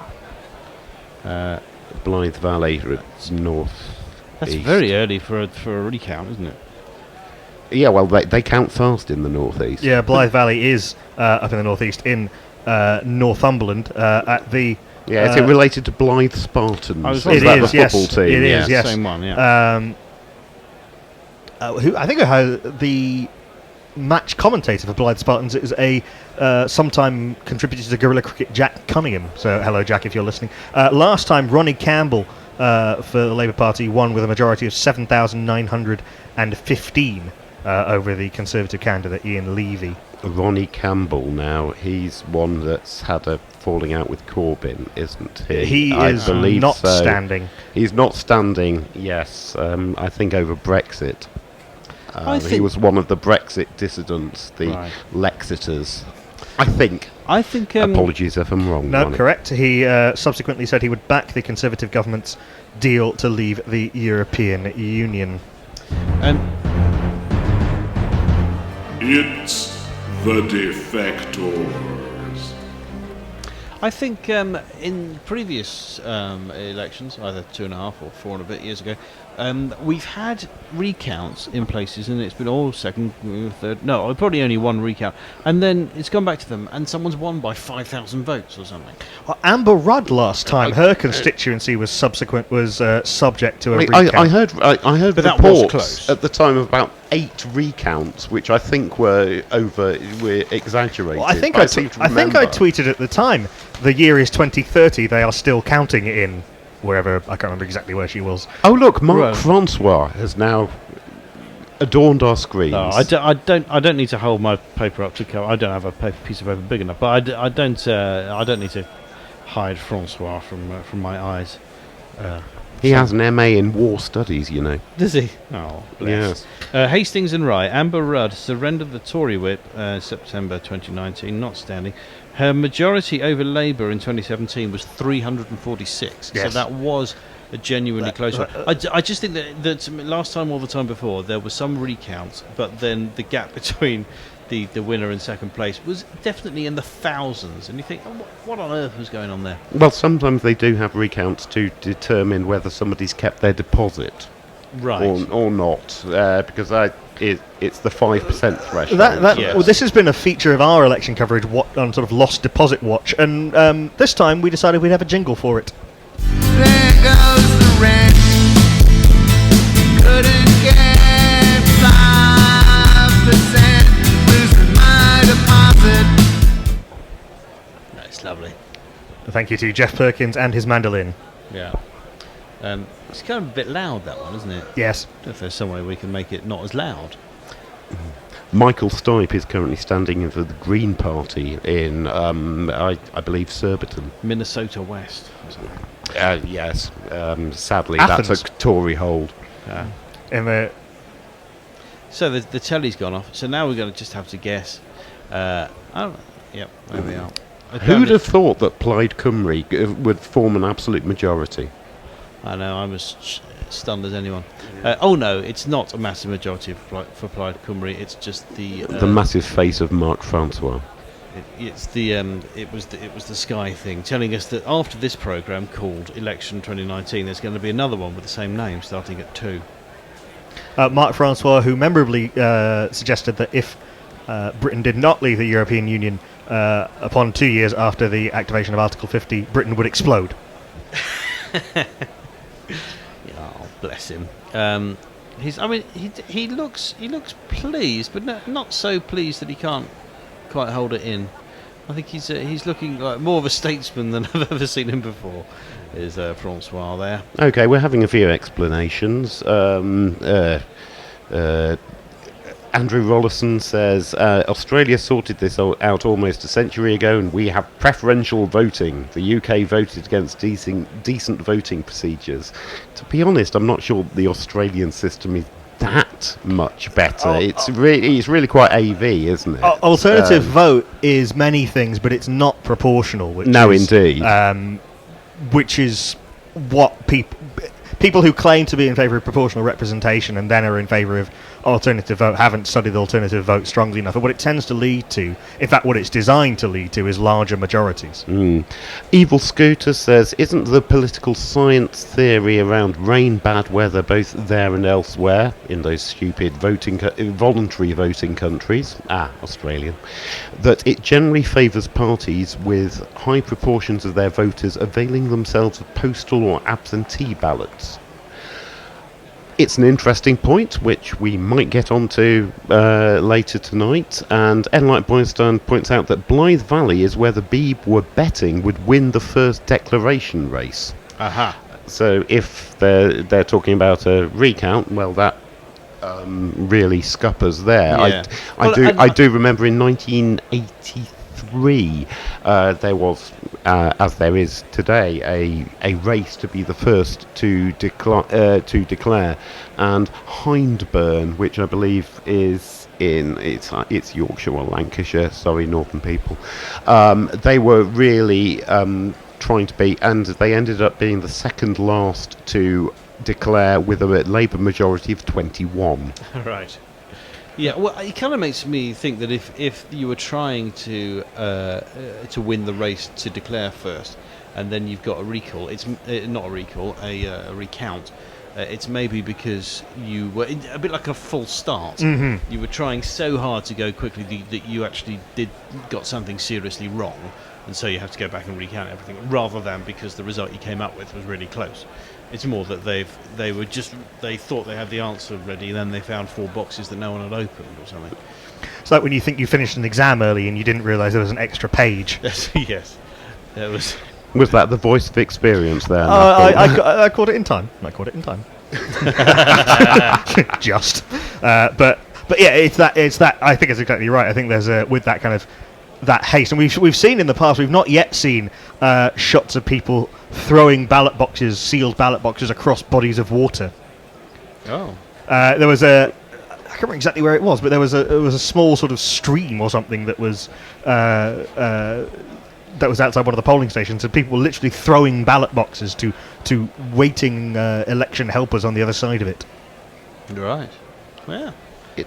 It's imaginative. What can one say? Yes. Well done, that returning officer. Indeed. Well, clearly they haven't had their throwing arms tonight, because it is now 11:18, and we have no results.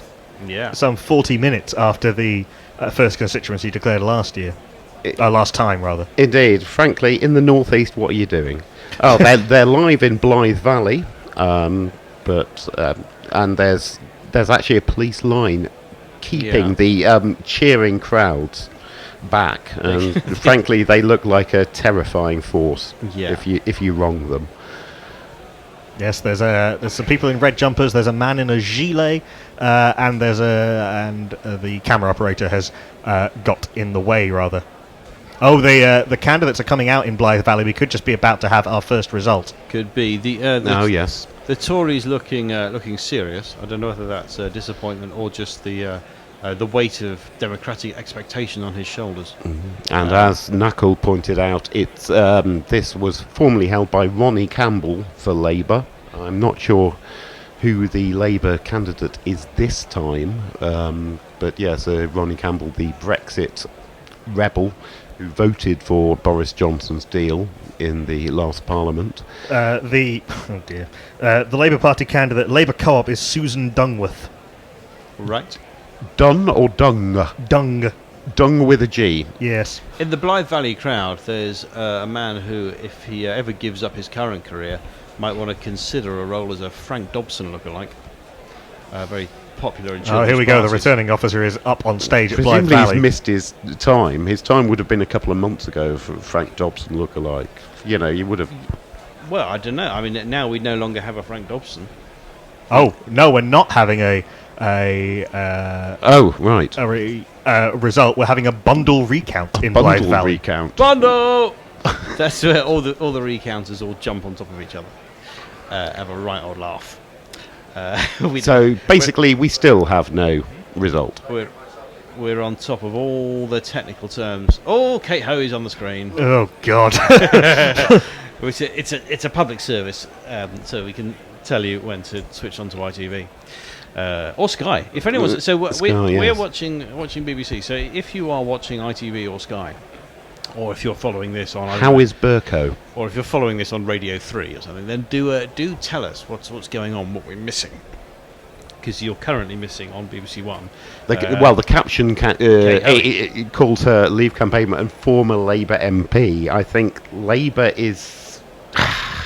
I think that adjective is doing a lot of work. She was a PE teacher, wasn't she, Kate Hoey? Which explains a lot. She was Minister for Sport, wasn't she? Yeah, and wasn't she quite a good. I'm thinking jumper. I'm thinking maybe a long jumper or something. I feel that High jump.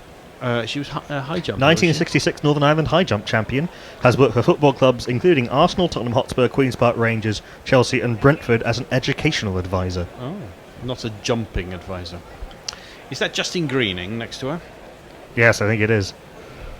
Who's not standing in Putney? I mean, she's Indeed. also not standing in 649 other constituencies, but she was the MP for Putney, and is. Well, while not we're standing waiting there. for the result, shall we list those 649 other constituencies? Okay, there's Aberravon. Putney, Justine Greening had the Tory whip withdrawn in September 2019 and not restored. She's not standing this time, and the Tory majority in Putney was 1,554. So I suppose what remains to be seen is whether, even if there's a big swing nationally to the Conservatives, it's still not impossible there might be a swing towards Labour in London. Well, there's a couple of bits of South West London that could be quite interesting to watch. Putney and Battersea, which was a very tight Tory Labour marginal last year. And I remember seeing tweets this morning about queues, certainly in Putney And Battersea. and Battersea as well. And Brixton. And what we might see is the increased polarisation between London and the rest of the country, or indeed north-south, which will be, well, may you live in interesting times, really. I certainly haven't detected here in London any swing towards the Conservatives, but yeah, maybe that's because I'm part of the metropolitan elite living in lovely Catford as I do. Exactly. Well, munching on your avocados and generally being out of touch with ordinary people. That's indeed all. That's all we do in Catford. If you're an ordinary person, do please tweet it. Yes, please we'd do. love to know. We've got enough extraordinary people. We'd love to know what it's like. Production on air. How long are we going to spin out this talking bit until... Well, I mean, if anyone on the Twitter is listening to what they're saying on the television or radio, and with any sort of indication for when the first one might come along, because Sunderland South are really, they're dragging this out, and Newcastle Central, where are you? Yeah, at Sunderland South, you had one job. Yeah, one job.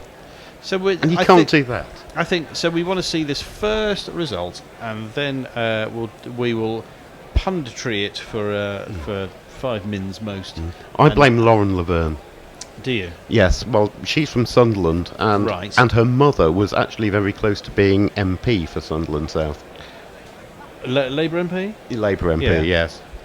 Councillor. Did she have? I was going to say, I thought she had Labour councillors in the family. That was her mum, was it? Yes, Cecilia Gofton is her mother.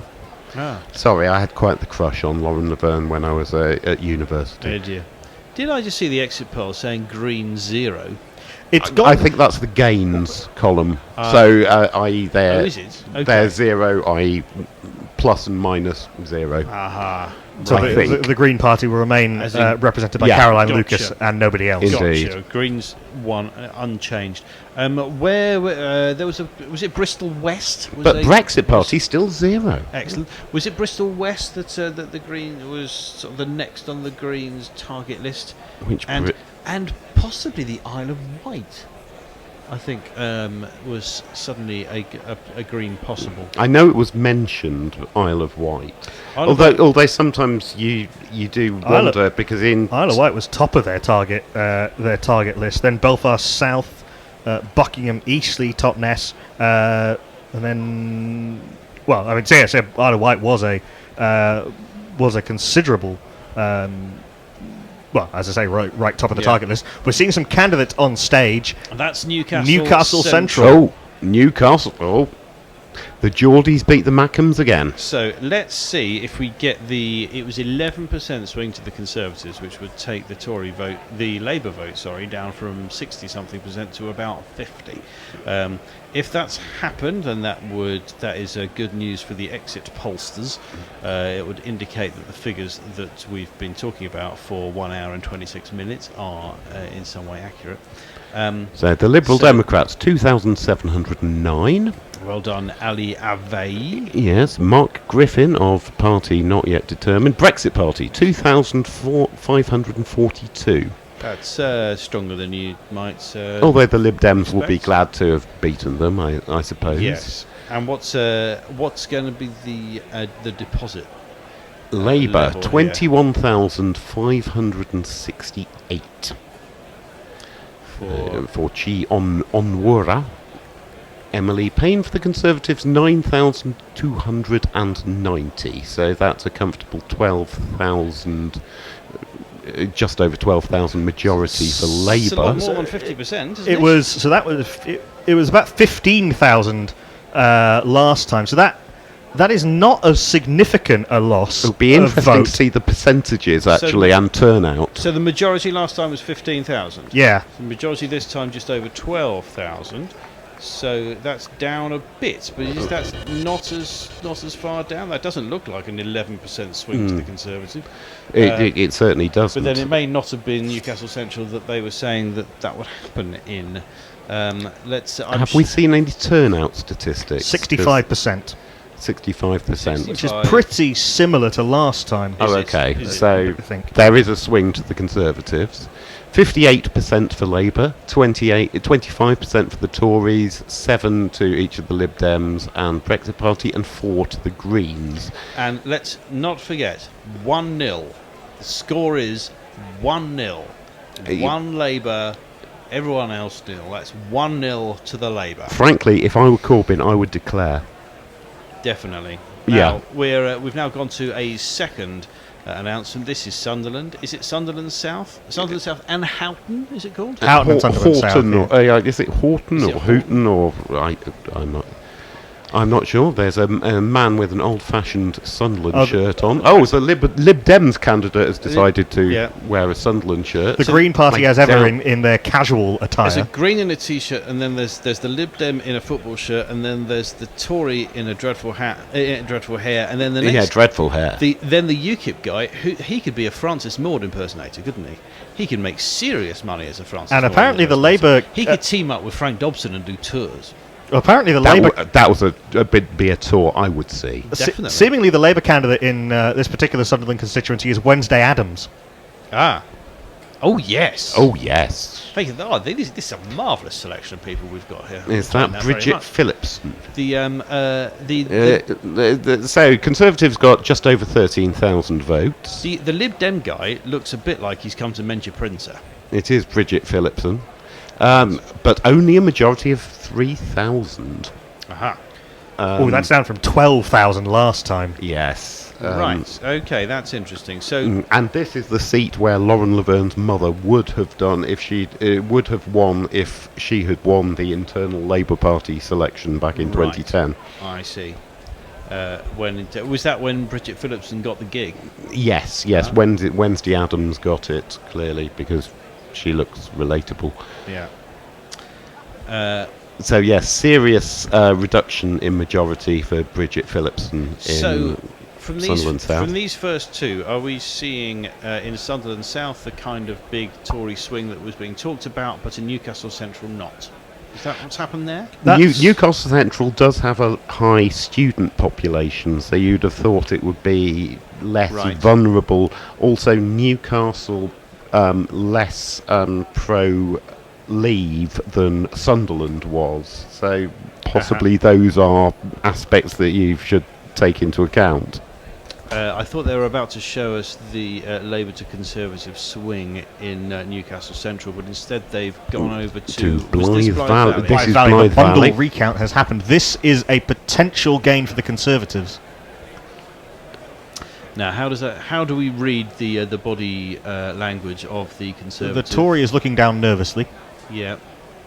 And next to him, the Brexit person was looking Tom, the Lib Dem looks thoroughly smiley. ashamed of The himself. Labour candidate is really trying to read the results before the Elizabeth Dungworth is really trying to read the results before they get announced. 16,728 for Susan Dungworth of the Labour and Cooperative Party.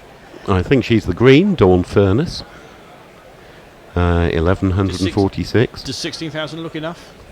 I'm not convinced, depending on turnout, obviously. Or Tories, And the Tories are cheering 17. 17,000, so it's a small majority, but it's a Conservative gain.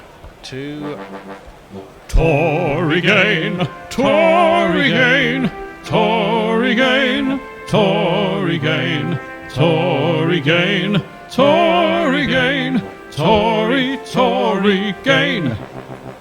2-1.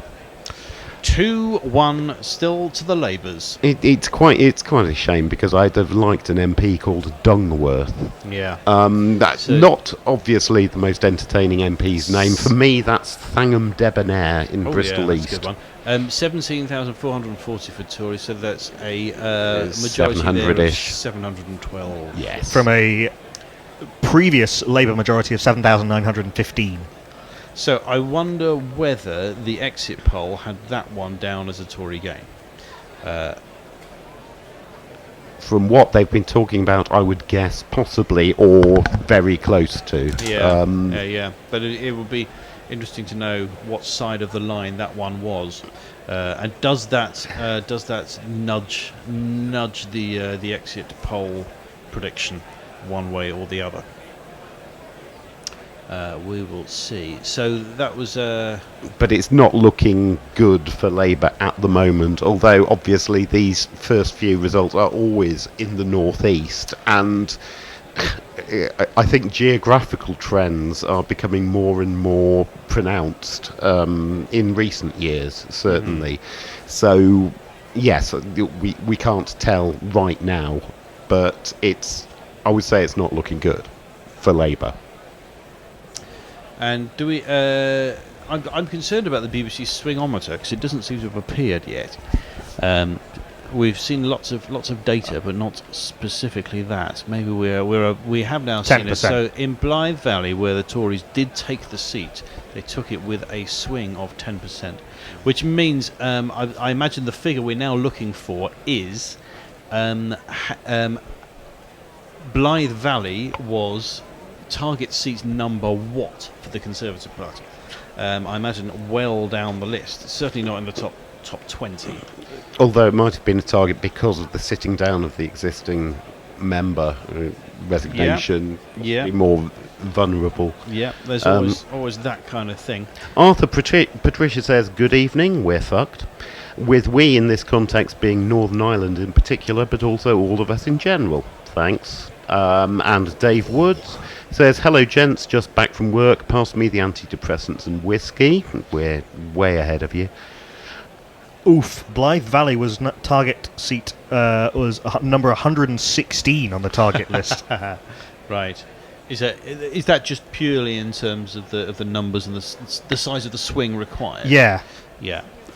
But I don't know. I'm trying to think whether if we're talking about the swing from the last election, was the Brexit issue already priced in? I suppose the current Conservative Party is a more solid Brexit product than Theresa May's was 2 years ago. So yes, I suppose if you're a Brexit area, you're probably going to get a bigger Labour swing. One would have bigger thought so, Tory but swing. the UKIP vote was already considerably down last time around. Yeah. Where they're basically the Brexit Party and UKIP are, I think, polling similarly nationally Right. to what they were 2.5 years ago. If you just swap the two parties around, Right. obviously UKIP nowadays are dead in the water, but. Yes, Sean Bennett says Labour are winning on Duckworth Lewis. Quick, get your rain dances out. Yeah. Nice try. I like the optimism. Sorry, Evil Scooters. That's now out of date. Labour on course for 650 seats at the moment. Better savour this now. Newcastle Central, according to Enlight Bystand, is an urban one. Labour are going to hold better there. And Evil Scooters just says, okay, it's official, you are doomed. I would do the kind of Scottish Fraser accent, but I can't. Jolly good. So I would say Doomed. that you'd expect a bigger swing to Boris Johnson's Conservative Party in very Brexity areas, because it was let's get Brexit done was the whole campaign. So I would expect the northeast to give a bigger Tory swing figure this time than for the rest of the country.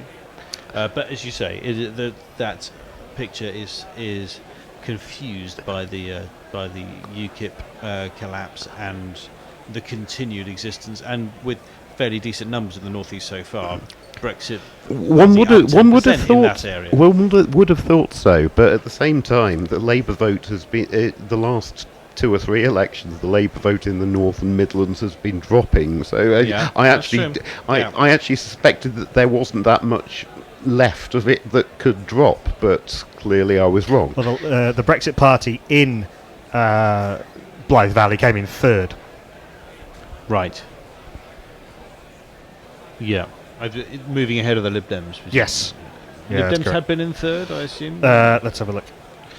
The BBC have sent Andrew Marr to Uxbridge to see if anything exciting happens there. It's been a while since there's been any fevered speculation about what might happen in the Uxbridge and South Ruislip. Am I right in saying?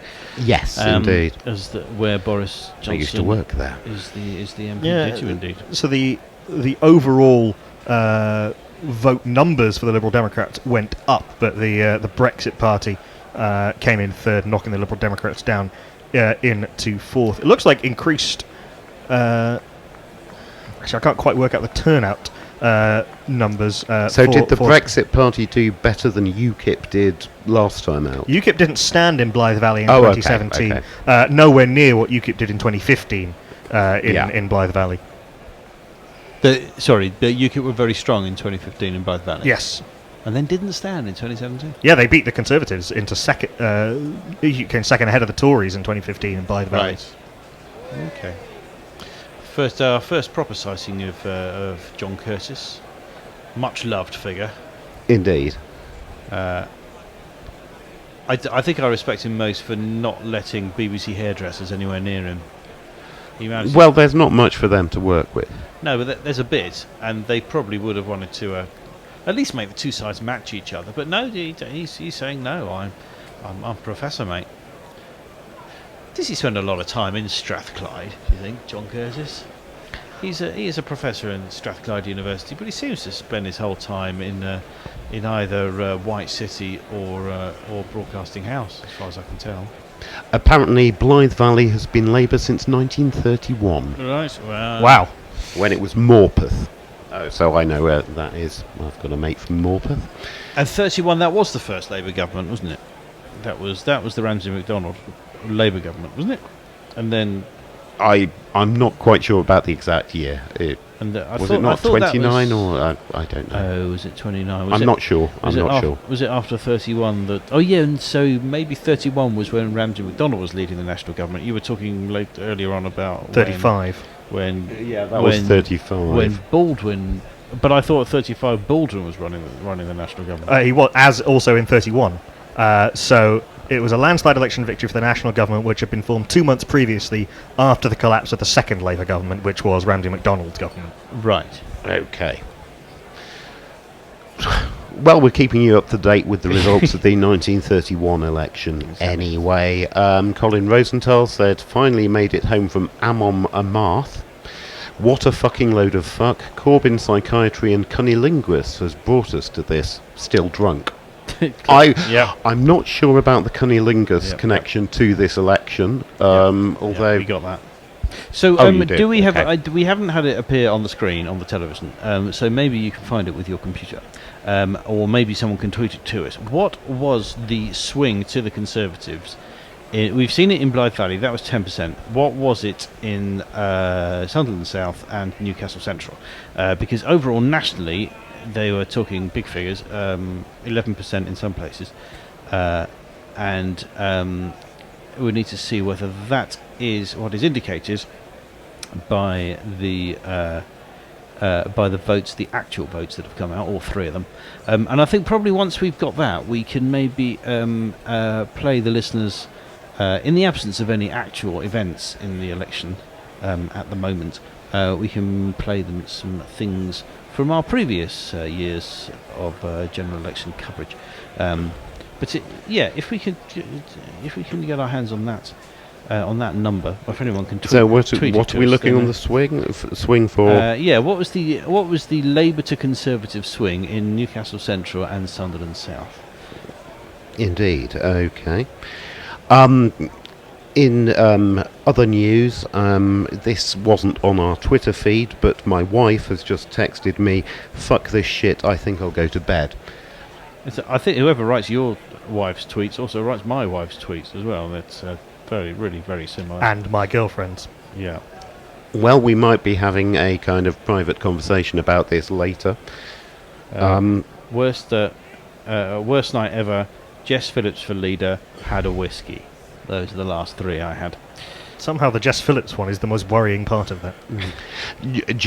Dave Wood says, early trying to look on the bright side tweet. Think of it as your football team getting relegated, but keeping hold of all its star players and the prospect of a far superior manager coming in.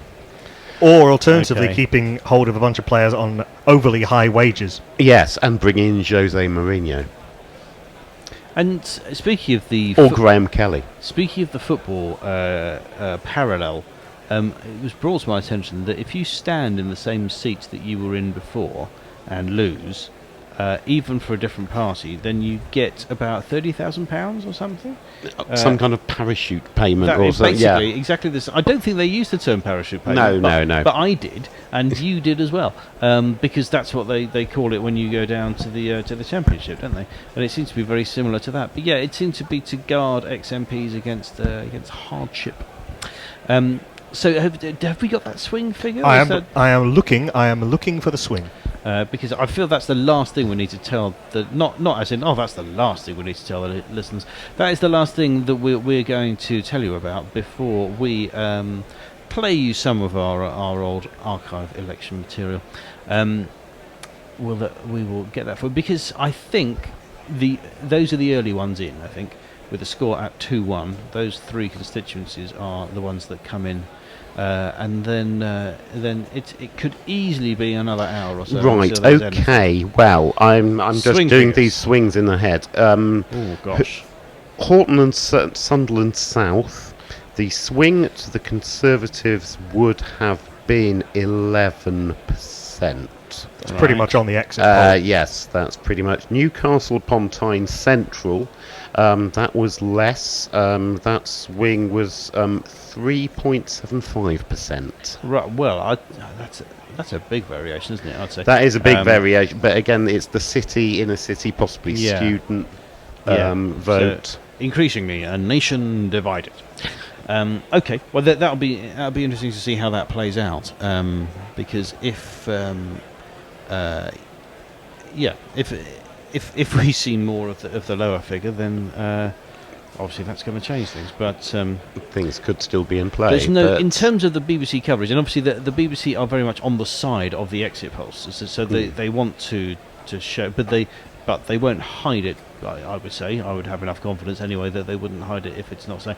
So that there's, in their coverage, we're not seeing a load of people panicking about the exit poll, which would suggest that they still think that it's out, and they haven't revised their forecast, which of course they're always willing to do. Well, I think the trouble is we've only seen results from the northeast so far, and one of which, there to be will fair, was pretty seismic. Yep. Well, there were a couple of 11% swings, and obviously the Conservative gain was a result of one of those. A Tory gain and 2 seats out of 3 with an 11% swing. So that's and one of them being more inner city, the exception being more inner city. So again, we might see a city, which, if you are holding on for slim hopes of Boris Johnson being unseated in Uxbridge, which contains Brunel University, let's clutch those straws, friends. Where I did my first ever stand-up gig. Oh yes. So where I worked for 2 years, Uxbridge, not the university. I see. I think we can wrap things up for the time being there, and we'll play you some archive. But we will be back once things start happening again. So do stay listening to the musical and old archived punditry fun, which we can offer for you now. We'll speak later on. Thank you very much. Thank you. Farage won't be an MP this year. Just like every other year, Nigel Farage won't be an MP this year. Just like every other year, Nigel stood in Eastleigh in 1994, but his campaign didn't come to much.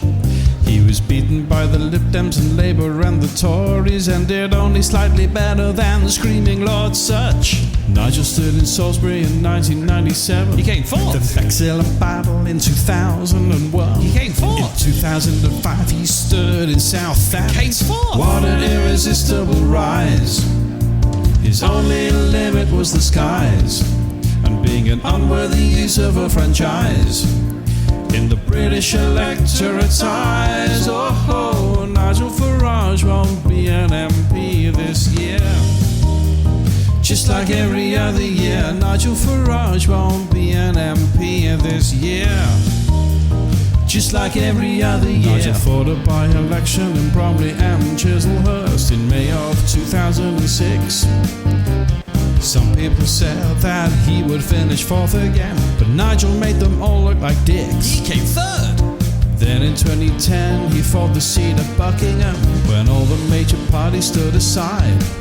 Nigel didn't agree with the cosy convention to give the House of Commons Speaker a free ride, but he still came third. Then in 2015 he stood in South Thanet again, the best campaign that's ever been run. Took on 10 opponents, some of whom were fictional, and vanquished all of them but one. So he still lost it. Yeah. But Nigel won the Brexit vote. They said it couldn't be done, it was far too hard. So the only vote Nigel's ever won was when his name wasn't on the card. Nigel Farage won't be an MP this year. Just like every other year, Nigel won't star in Parliament this year. But don't worry, he'll still appear on Question Time and Newsnight and the Andrew Neil interviews, Panorama, Daily Politics and Channel 4 News, the Andrew Marshall Loose Women and the Right Stuff, Peston on Sunday, and Have I Got News for You? Nigel Farage, Nigel Farage, Nigel Farage, Nigel Farage, Nigel Farage, Nigel Farage, Nigel Farage, Nigel Farage, Nigel Farage, Nigel Farage, Nigel Farage, Nigel Farage, Nigel Farage. Just like every other. Jonathan Aitken was an MP. Neil Hamilton was an MP. Jeffrey Archer was an MP. Nigel Farage, not an MP. Oswald Mosley was an MP. Robert Maxwell was an MP. Ian Duncan Smith is an MP. Nigel Farage, not an MP. Nigel Farage,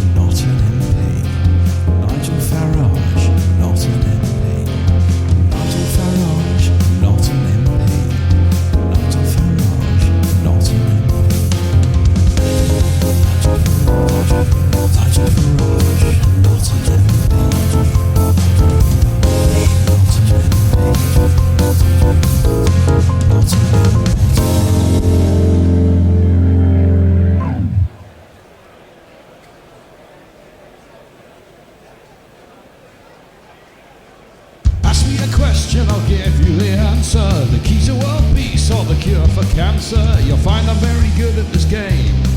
Cause no matter the question, the answer's the same. What's the most important issue facing the nation? Strong and stable leadership.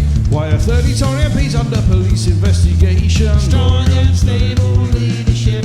Why won't you do any TV debates? Strong and stable leadership. Why'd you keep using a phrase that everyone hates? Strong and stable leadership. Come on! Strong and stable leadership. Let's go! Strong and stable leadership.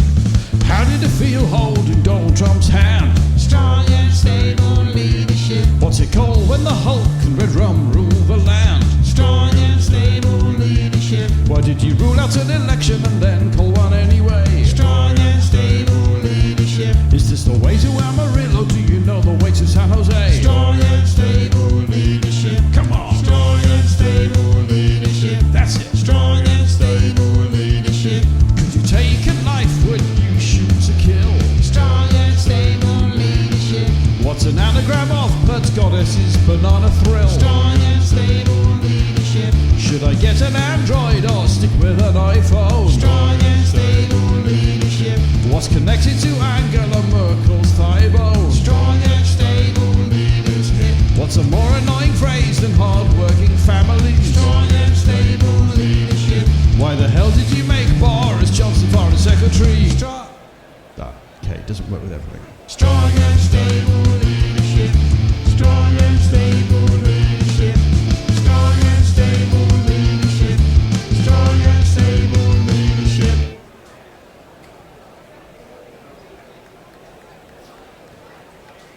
My name is Jeremy Corbyn and I approve this message. For the country's good on election day, we need as few of you as possible to vote for Theresa May. We'd love you to vote Labour ideally, but as you're not really buying that, here's plan B. Vote UKIP, vote UKIP. We don't care why or how. If you voted UKIP in the past, for God's sake, don't stop now. If all the racists and the loonies who thought Nigel was a dude now drift home to the Tories, then Labour's really screwed. UKIP. Don't vote with your brain, use your cold, hollow heart. If you've never voted UKIP before, now's a great time to start. If you hated Farage, fear not, he's not standing this June. If you loved him, don't worry, cause I'm sure he'll be back soon. Come on, it's not exactly a rocket science. This'll work much better than a progressive alliance. Make a deal with Greens or Lib Dems and you're out on your ear. But luring fruitcakes back to UKIP's an impeccable idea.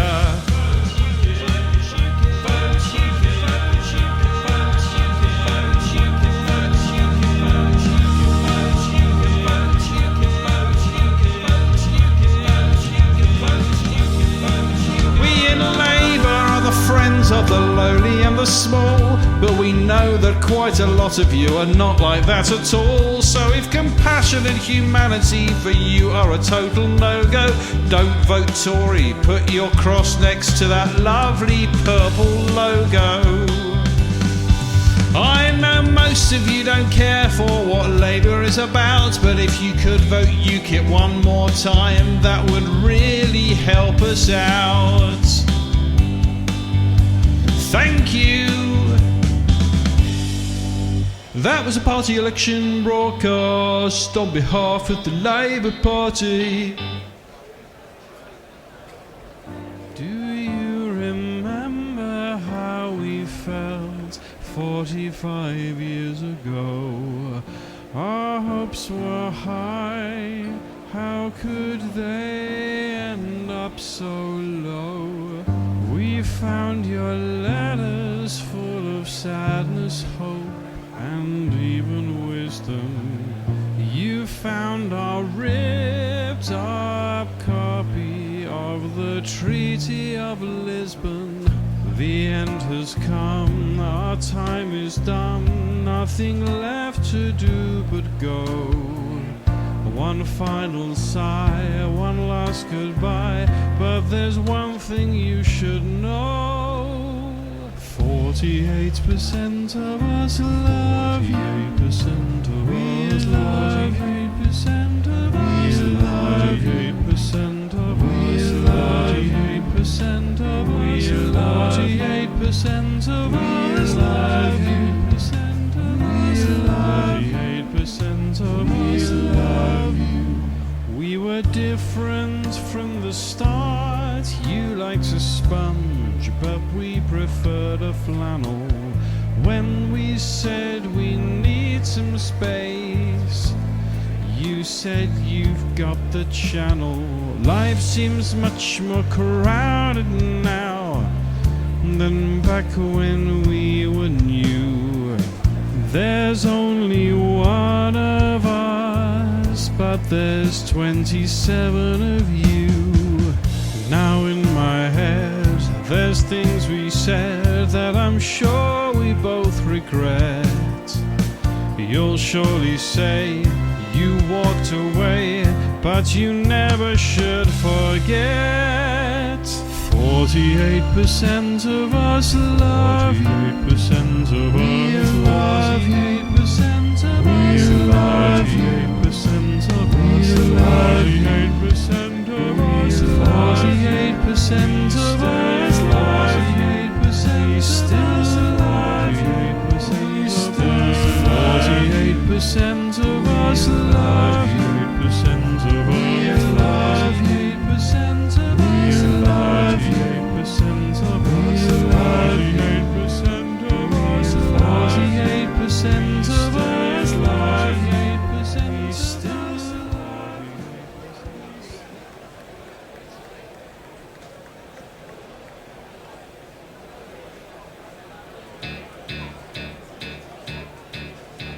I love a good election, me.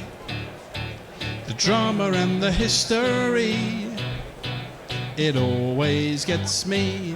Hook, line and sinker. I love a bad election too. And if you're lucky, so do you. 'Cause this year's one is an absolute stinker. We've got the most unlikely Labour leader there's ever been, and the worst Tory campaign you've ever seen. I've got a theory that you should hear. Nobody actually wants to win this year. When Labour got itself into a credible position, they put Diane Abbott on the news doing long division. They thought it would be over that afternoon, 'cause nobody actually wants to win this June. But then the Tory campaign served up on a plate loads of stuff that any Tory voter would hate.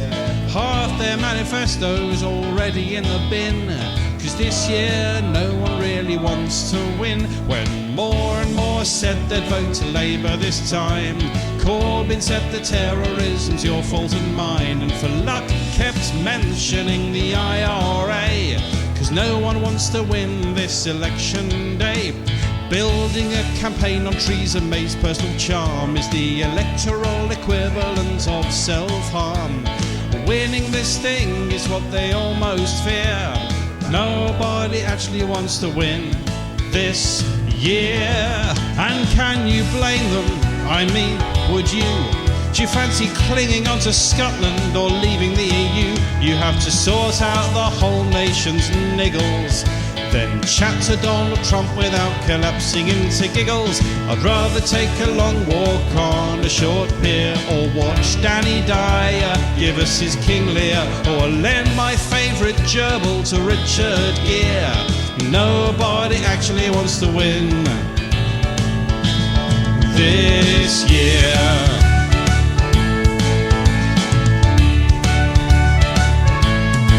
Nothing will come and nothing speak again.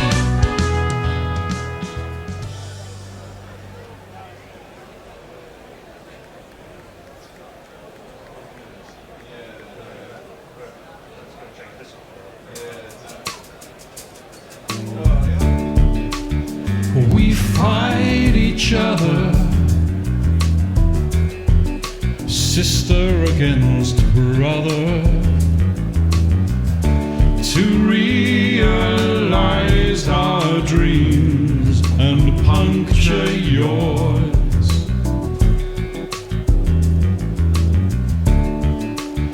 We victimize to take the prize through all those locked horns and settled scores. There is one thing we can surely all agree. It's all David Cameron's fault. It's all David Cameron's fault. Take all I say with a pinch of salt, except when I say that everything's Cameron's fault.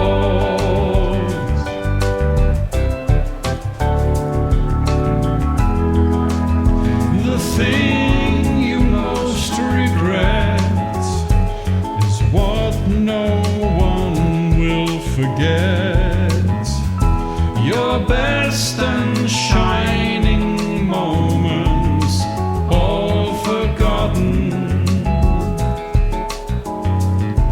But however things turn out, one thing we agree about. It's all David Cameron's fault. It's all David Cameron's fault. Take everyone with a pinch of salt, except when they say that everything's Cameron's fault. Election day, Cameron's fault. Theresa May, Cameron's fault. EU referendum, Cameron's fault. Trump-ageddon, Cameron's fault. It's all David Cameron's fault. It's all David Cameron's fault. Take everything with a pinch of salt, unless it's someone saying that everything's Cameron's fault. Cameron's fault.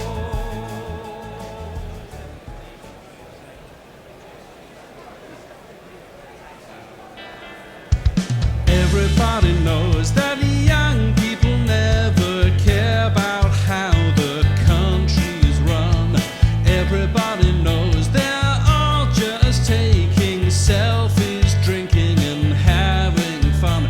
Okay, some of them are terribly passionate. I know there's always some of those. They'll scream and shout till they get a sore throat. On any point they've got a Chomsky quote. But whatever happens, they will never ever vote. It's just something that everybody knows. Everybody knows it's fine if the hall for your big speech is deserted. Everybody knows if thousands turn up, you're just preaching to the converted. 'Cause nobody's even listening. They don't care what's in the manifestos. Whatever sort of campaign you've run, they vote the same way they've always done, or follow the orders on the front page of the Sun. It's just something that everybody knows. Everybody knows that offering hope will only lead to rejection. Everybody knows that treating people like idiots wins an election. 'Cause no one ever did pass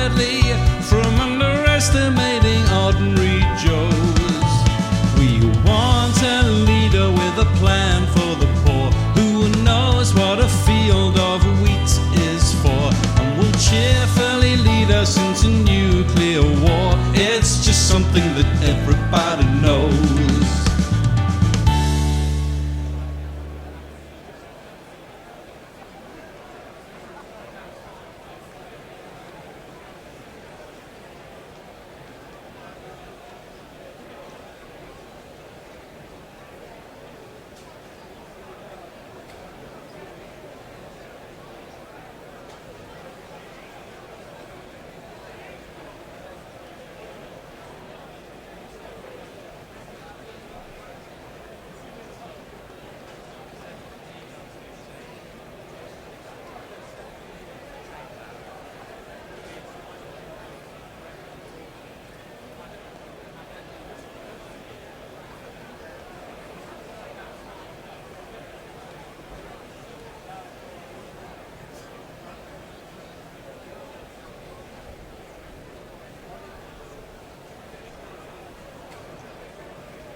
The people have spoken. It just wasn't very clear what they said. They must have mumbled. Maybe they're slightly drunk. It's not at all clear what they've said. We're just going to have to sit up all night and work out what on earth they've said. Oh, for God. Welcome to election night on Guerilla Cricket.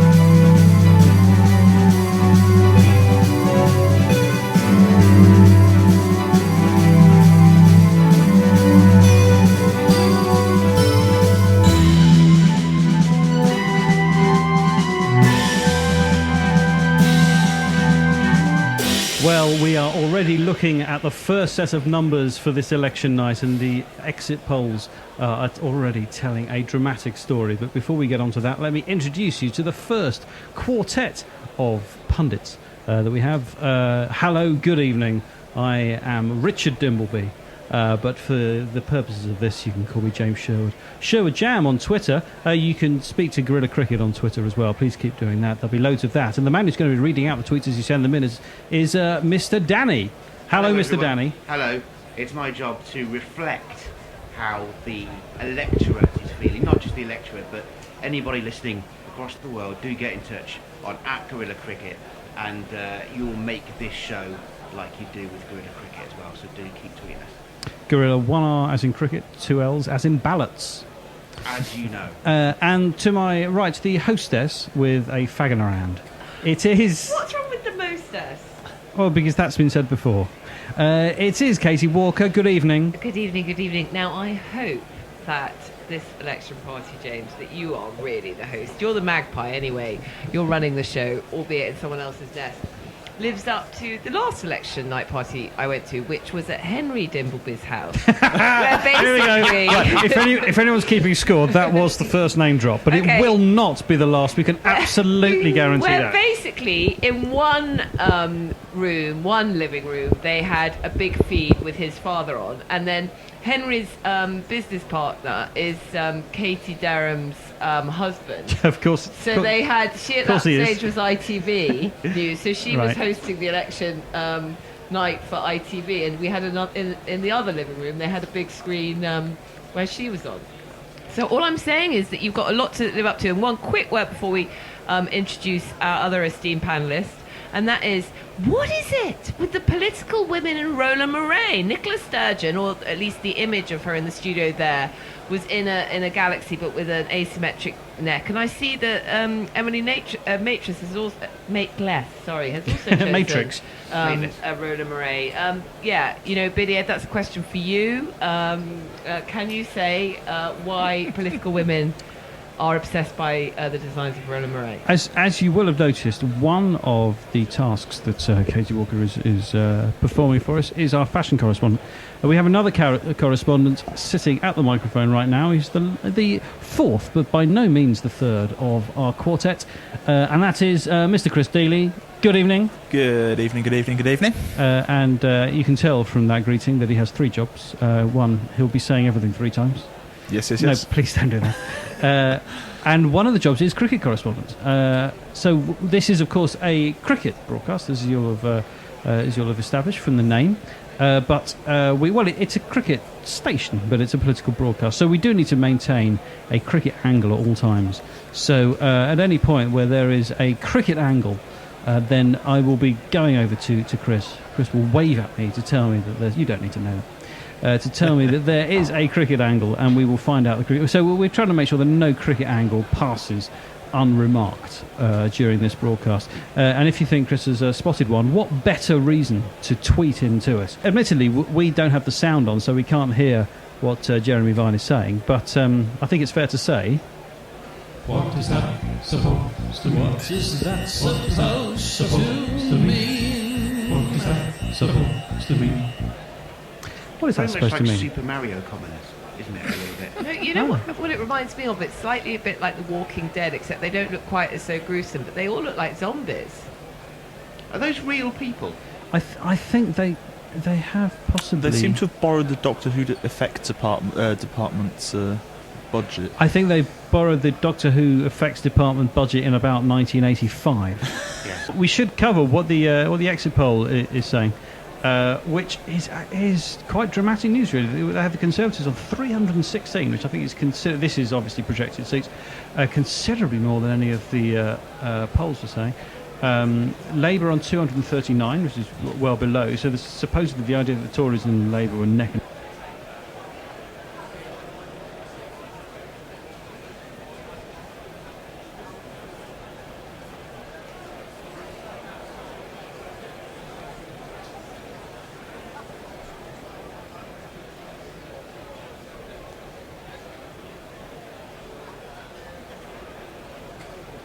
neck. It seems to be very, very wide of the mark. SNP on 58, which is that every single seat in Scotland? I think it possibly is. It might be all but one. It's certainly an enormous result for them. Lib Dems down on 10, which is a lot less than was being predicted. Most of the polls were saying around 20, I think, or 20 something. Plaid on 4, UKIP on 2, which is my guess would be that's 2 holds. That would be reckless, and Carswell Which holding would on, mean no Farage, which and no would mean- Farage, and 2 Greens. I can't remember what the Green. I should point out that we have other people who will be joining us in the course of the evening. But we also have our 5th Beatle, which is Katie Cooper, Dexot 1, who knows loads about stuff. So occasionally I'll be turning around and asking Katie. The shortest constituency name is shared equally between 2 constituencies. Let's turn that into a question. What is the shortest? Hove? Hove, very good. That's one of them, and the other one is? Kent. Peru. Is it Dunfermline? No, it's obviously it's Northumberland West. Bath. Bath, excellent, Nice. very good, very good. You rescued your reputation there. Labour at the moment have over 30 seats in Scotland, don't they? So, if they're losing 19, that would mean that they're, according to the exit poll, they're losing every seat in Scotland and then gaining about 10 to 15 in England. I trust your maths. I can't check your maths, but I trust it. Can Good. we also And that, I believe that's how maths works. I think as long as you believe in the person who's saying it, then it's true. Could I also just skip away from the fashion issue to say that Andrew Neil in the bacon and eggish tie is now talking to Paddy Ashdown, and talk us through his outfit. Well, first of all, I'm going to say my best friend from Westminster, Miranda, that I did classics in, was his press secretary.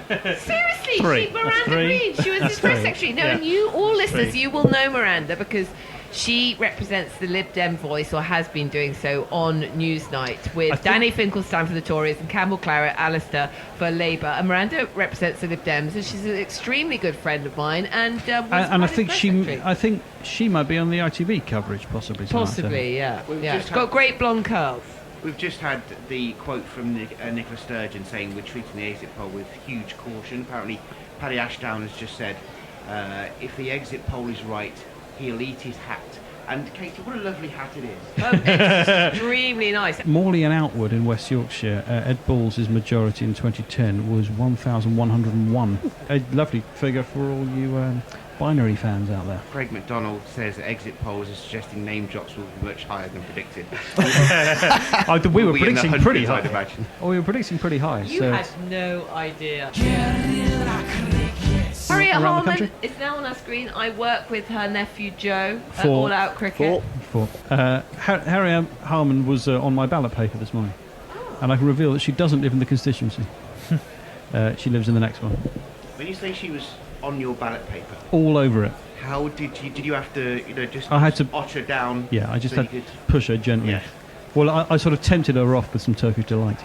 Oh, they love that, don't they? Those politicians. Oh, they do. They love that. Senior Labour politicians and Turkish delight. They are absolute slaves to it. I've got a cricket-related question for our cricket correspondent. Excellent. Or rather, Chewy does. So, Chris. Yes. Are there any ex-first-class players going for any seats tonight? Oh. Do we have any candidates that used to play the game? Oh, Christ, hang on. This is in my notebook, which I foolishly left in the other room. Give me 2 seconds. I think if the question were... Here he goes, he's past the mic stand. Are there and any over the leads MPs or past the toilet without going in? And he's disappeared into the green room. For any other party Still in the green room, he's out of sight. Tories that are Still in the green MCC room. members, that would be fascinating. He's still in the green room. Nestle boy had He's a bag of emerged from chips the green on room. way to He's the got his notebook. He's leafing through it casually. He's back in the room. He's past the mixing desk, and he's cleared the water jump, and he's over the mic stand and past the headphones. And what's the answer? Hang on. Oh. As far as I was aware, no, I didn't know. No, I don't think there are. I just want to double check. Huh? It's very much like all the hustings I've been to as well. Right. You ask me a question. Hang on. I've got it written down somewhere. Give me 10 minutes. Have you been to a lot of hustings?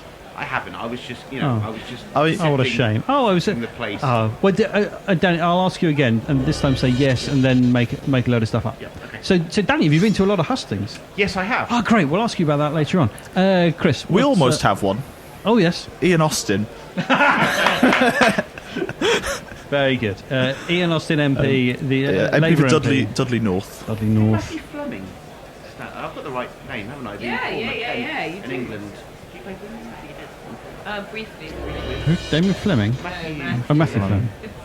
I've got a feeling he may have been a Tory candidate at least at one point.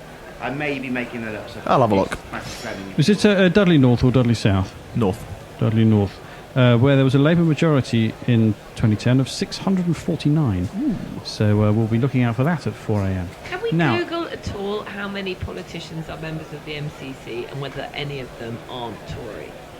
I'm almost certain that we know we can't Google that. yeah, there's some things even Google won't tell you. Sorry about that. Okay, Twitter. Yeah, oh no, there's nothing Twitter won't tell you. Exactly.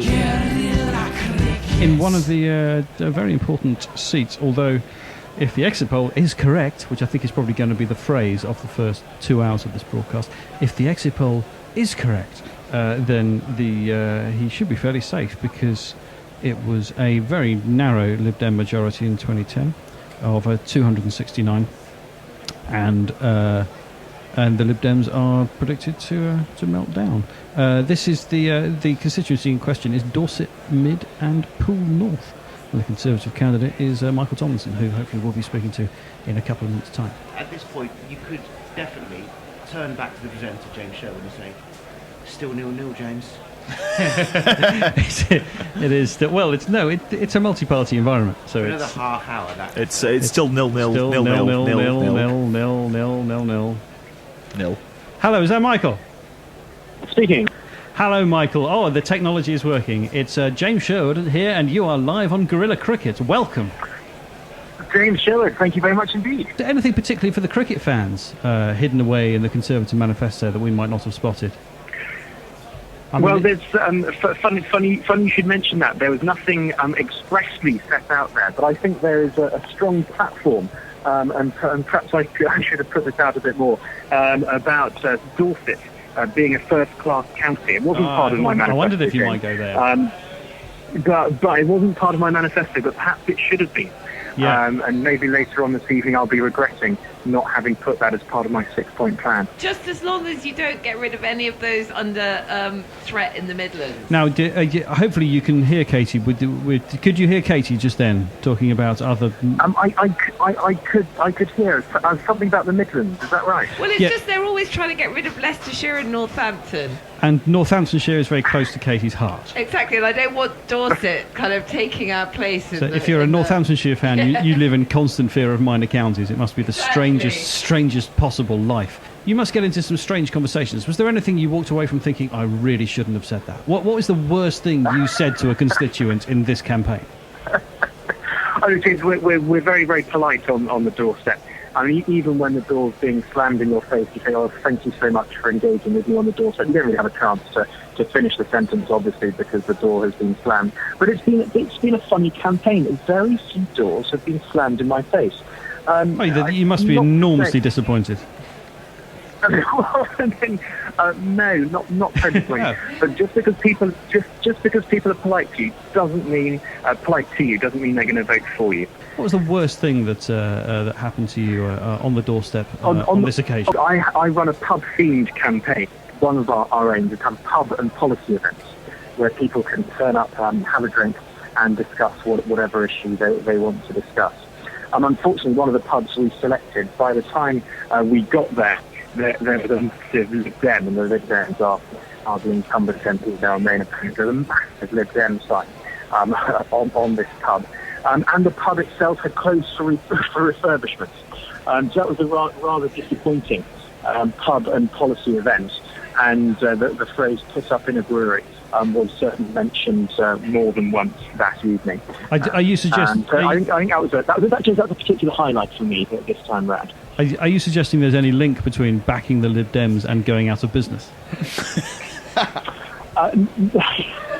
In close to refurbishment, they were building bigger and better premises. So it would be quite wrong for me to say that their business is doing badly. I'm sure it's flourishing. I mean, of all the party leaders, the one most strongly associated with hanging around in pubs is not your party leader. I mean, are we to detect any sympathy towards UKIP from the fact that you've been frequenting pubs? No. Not at all, although that has also been pointed out to me. But it's also been a little bit of a lime and soda campaign. I'm sure Nigel Farage wouldn't have enjoyed going to the pub and just having lime and soda. I think the first photograph of Farage with a pint in his hand today was, I think, just after noon. So he managed to get through the entire morning without any beer at all. This is our first night covering the election, as you can probably imagine, on Guerilla Cricket, because it's a ridiculous enough idea as it is. I mean, doing it twice would be absurd.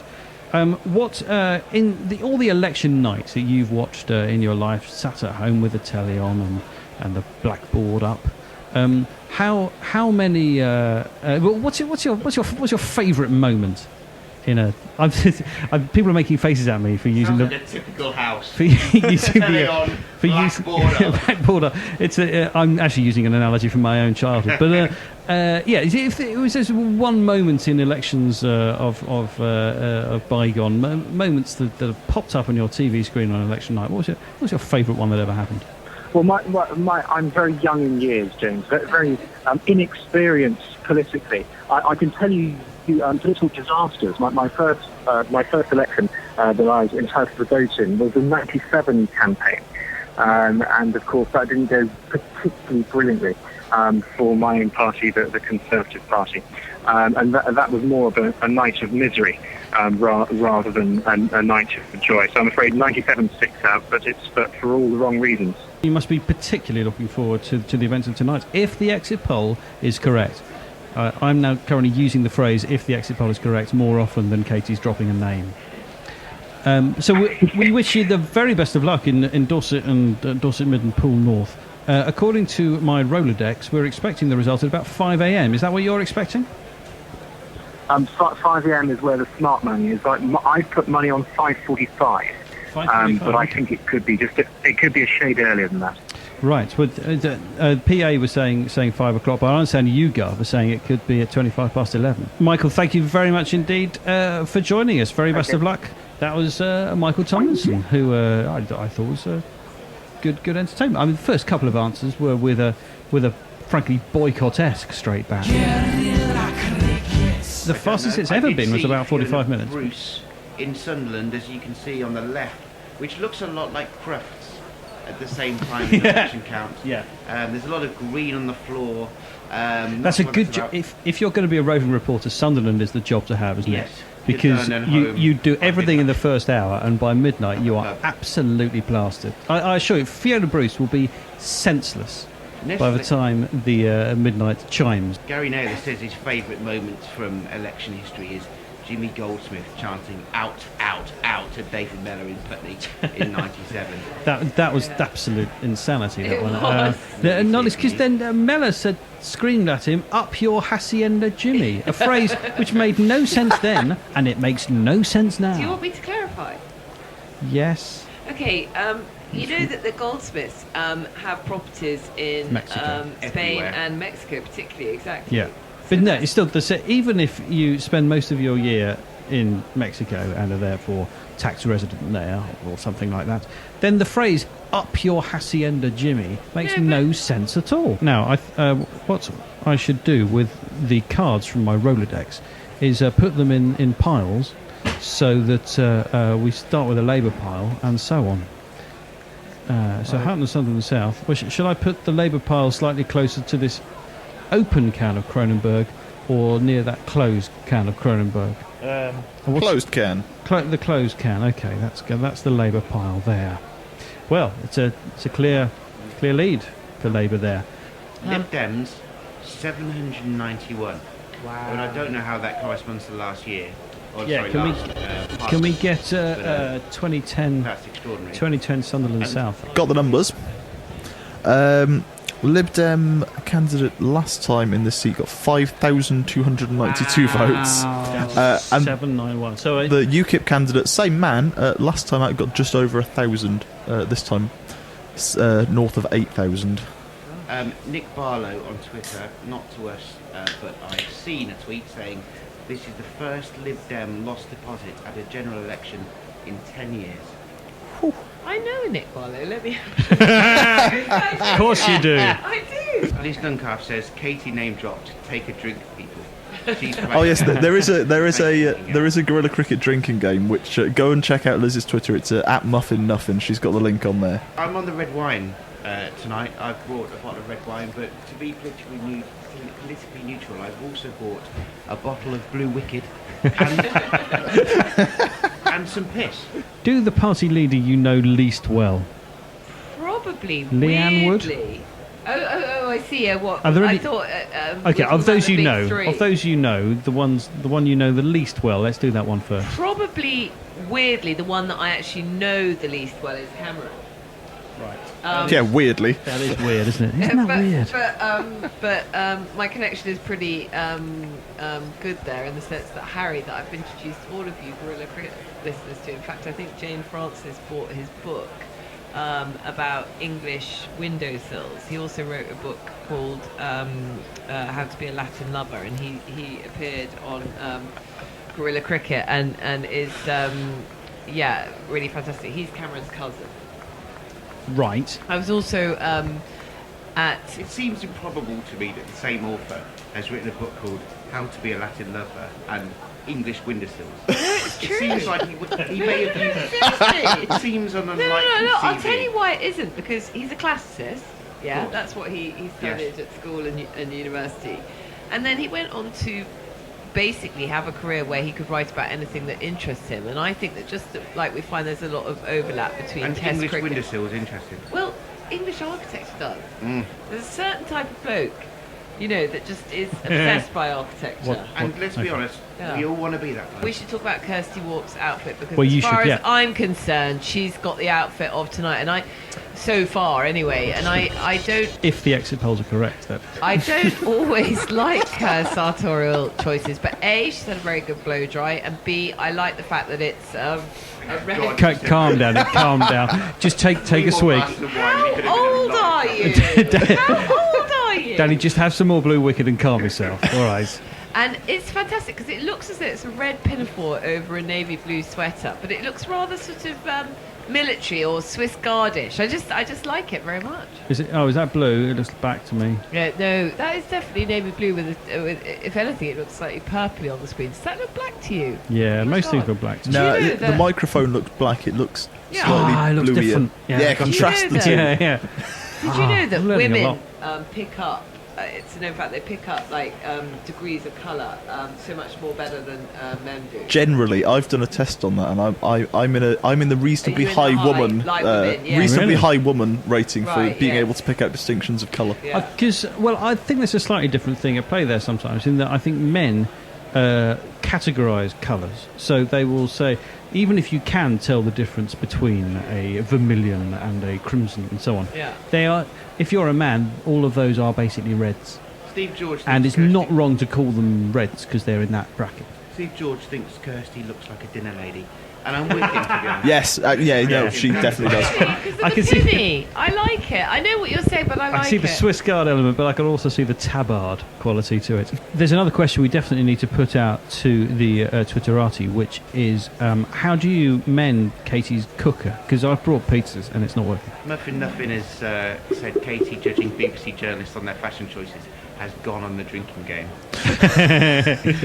Matthew, hello, it's James Sherwood. You are live on Guerilla Cricket. I was very tempted to say, please don't Hello. swear. James. Are you having an enjoyable evening so far? I'm having a very exciting evening, yeah. And enjoyable is perhaps not the right word. It's too nerve-wracking for raw enjoyment, but it's exciting. I have so far used the phrase, if the exit polls are correct, about 407 times. I assume you've seen them. Do you think that the BBC one is correct, or do you side with Paddy Ashdown, who says that if they're correct, he'll eat his hat? I spent a rewarding part of today looking into how they do these exit polls and the sample they take across 140 constituencies and the way they take into account local factors and the rest of it. Professor John Curtis, who's the psychologist, the voting behaviour expert behind this, is often on the BBC. He's someone I admire enormously and someone who doesn't really make many mistakes. So it's difficult not to think that there may be something in it. And obviously, yes, if it's correct, all the rest of it. But it looks like being a terribly exciting evening. And I have to say, I gave, as a Conservative, I gave a whoop of delight when the figures came out. Because whilst I thought the opinion polls were not accurate, I didn't know they were going to be that far out. But, as everyone's saying, it's a long night out of us, and we'll see who's right in the end. It's a bad night for the pollsters if it is correct for once. Apart from the It's exit right. pollsters. I mean, they've had this. They've made such efforts in recent years to improve their methodology and take account of things like what was called in 1992 the shy Tory phenomenon, which led to opinion pollsters predicting a Labour victory, and even at the last minute predicting a hung parliament, and not working out it was actually going to be a Tory majority. And also things like likelihood to vote and that sort of thing. They've spent a lot of time and money, effort, trying to improve that. They appear to have, judging by that exit poll, have stuffed it up rather.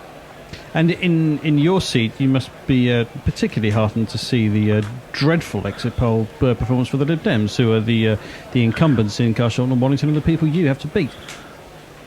I'm one of those extremely unfortunate Conservative prospective parliamentary candidates who is looking at those figures and seeing that the Liberal Democrats are going to hold 10 seats and thinking, well, mine's probably one of those 10. It might not be. It might not be, we don't know. They are very strong locally. I'm up against a very well-entrenched opponent who's been in for 18 years. His posters all over the place. It doesn't mean I can't win. I'm optimistic that I will. I certainly think it's going to be very close. And I think if I had to be either of the main two candidates at the moment, I'd much rather be me, because he's got everything to lose, I've got everything to gain. And I'm very excited. On the subject of positive campaigning, I didn't see your leaflet, but I saw the Tory candidate in the constituency I live in, who had in her leaflet photographs of 5 senior politicians, and those politicians were Ed Miliband, Nick Clegg, Alex Salmond, someone else, and Boris Johnson. And there was no sign of David Cameron. Whose mugshots got into your leaflet apart from your own? I think to be the person I used them. Well, I used myself quite a lot. I imagine. Understand, but we'll let you off that. The only national politician I used was Boris Johnson, and for 2 reasons. One is that I didn't have a photo of me with anyone else. And the other one is that people do absolutely love Boris. And that doesn't mean they want him to be their Prime Minister necessarily, or leader of the Conservative Party, but people look at his picture, look at him and smile. And there is something rather wonderful about that. And I thought, well, why not let a little bit of that Boris magic rub off on me, with a nice picture of him and me, smiling by the River Thames. So I used that in a fair few of my leaflets, but mostly were pictures of me talking to local people, looking serious, looking happy, whatever they may have been. But no picture of David Cameron, but that's only because I don't have one of me. If I'd had it, I would have used it. I feel, as on behalf of Guerilla Cricket, I should ask what policies that you have in your policy platform for cricket fans. For cricket fans, well, I'm a huge cricket fan, as you know, and I'm a fan of Surrey County Cricket Club. And although unfortunately not a member of Surrey, so I realise that... I hope you can hear these small amounts of booing from fans of other... It's magnificent that you could say as many things about your political party as you like, but it was only when you started talking about Surrey that you really got the boos going in the room. That's excellent work. Come on the re. No, and I'm hoping I'm hoping we have a successful season and get back into the top division.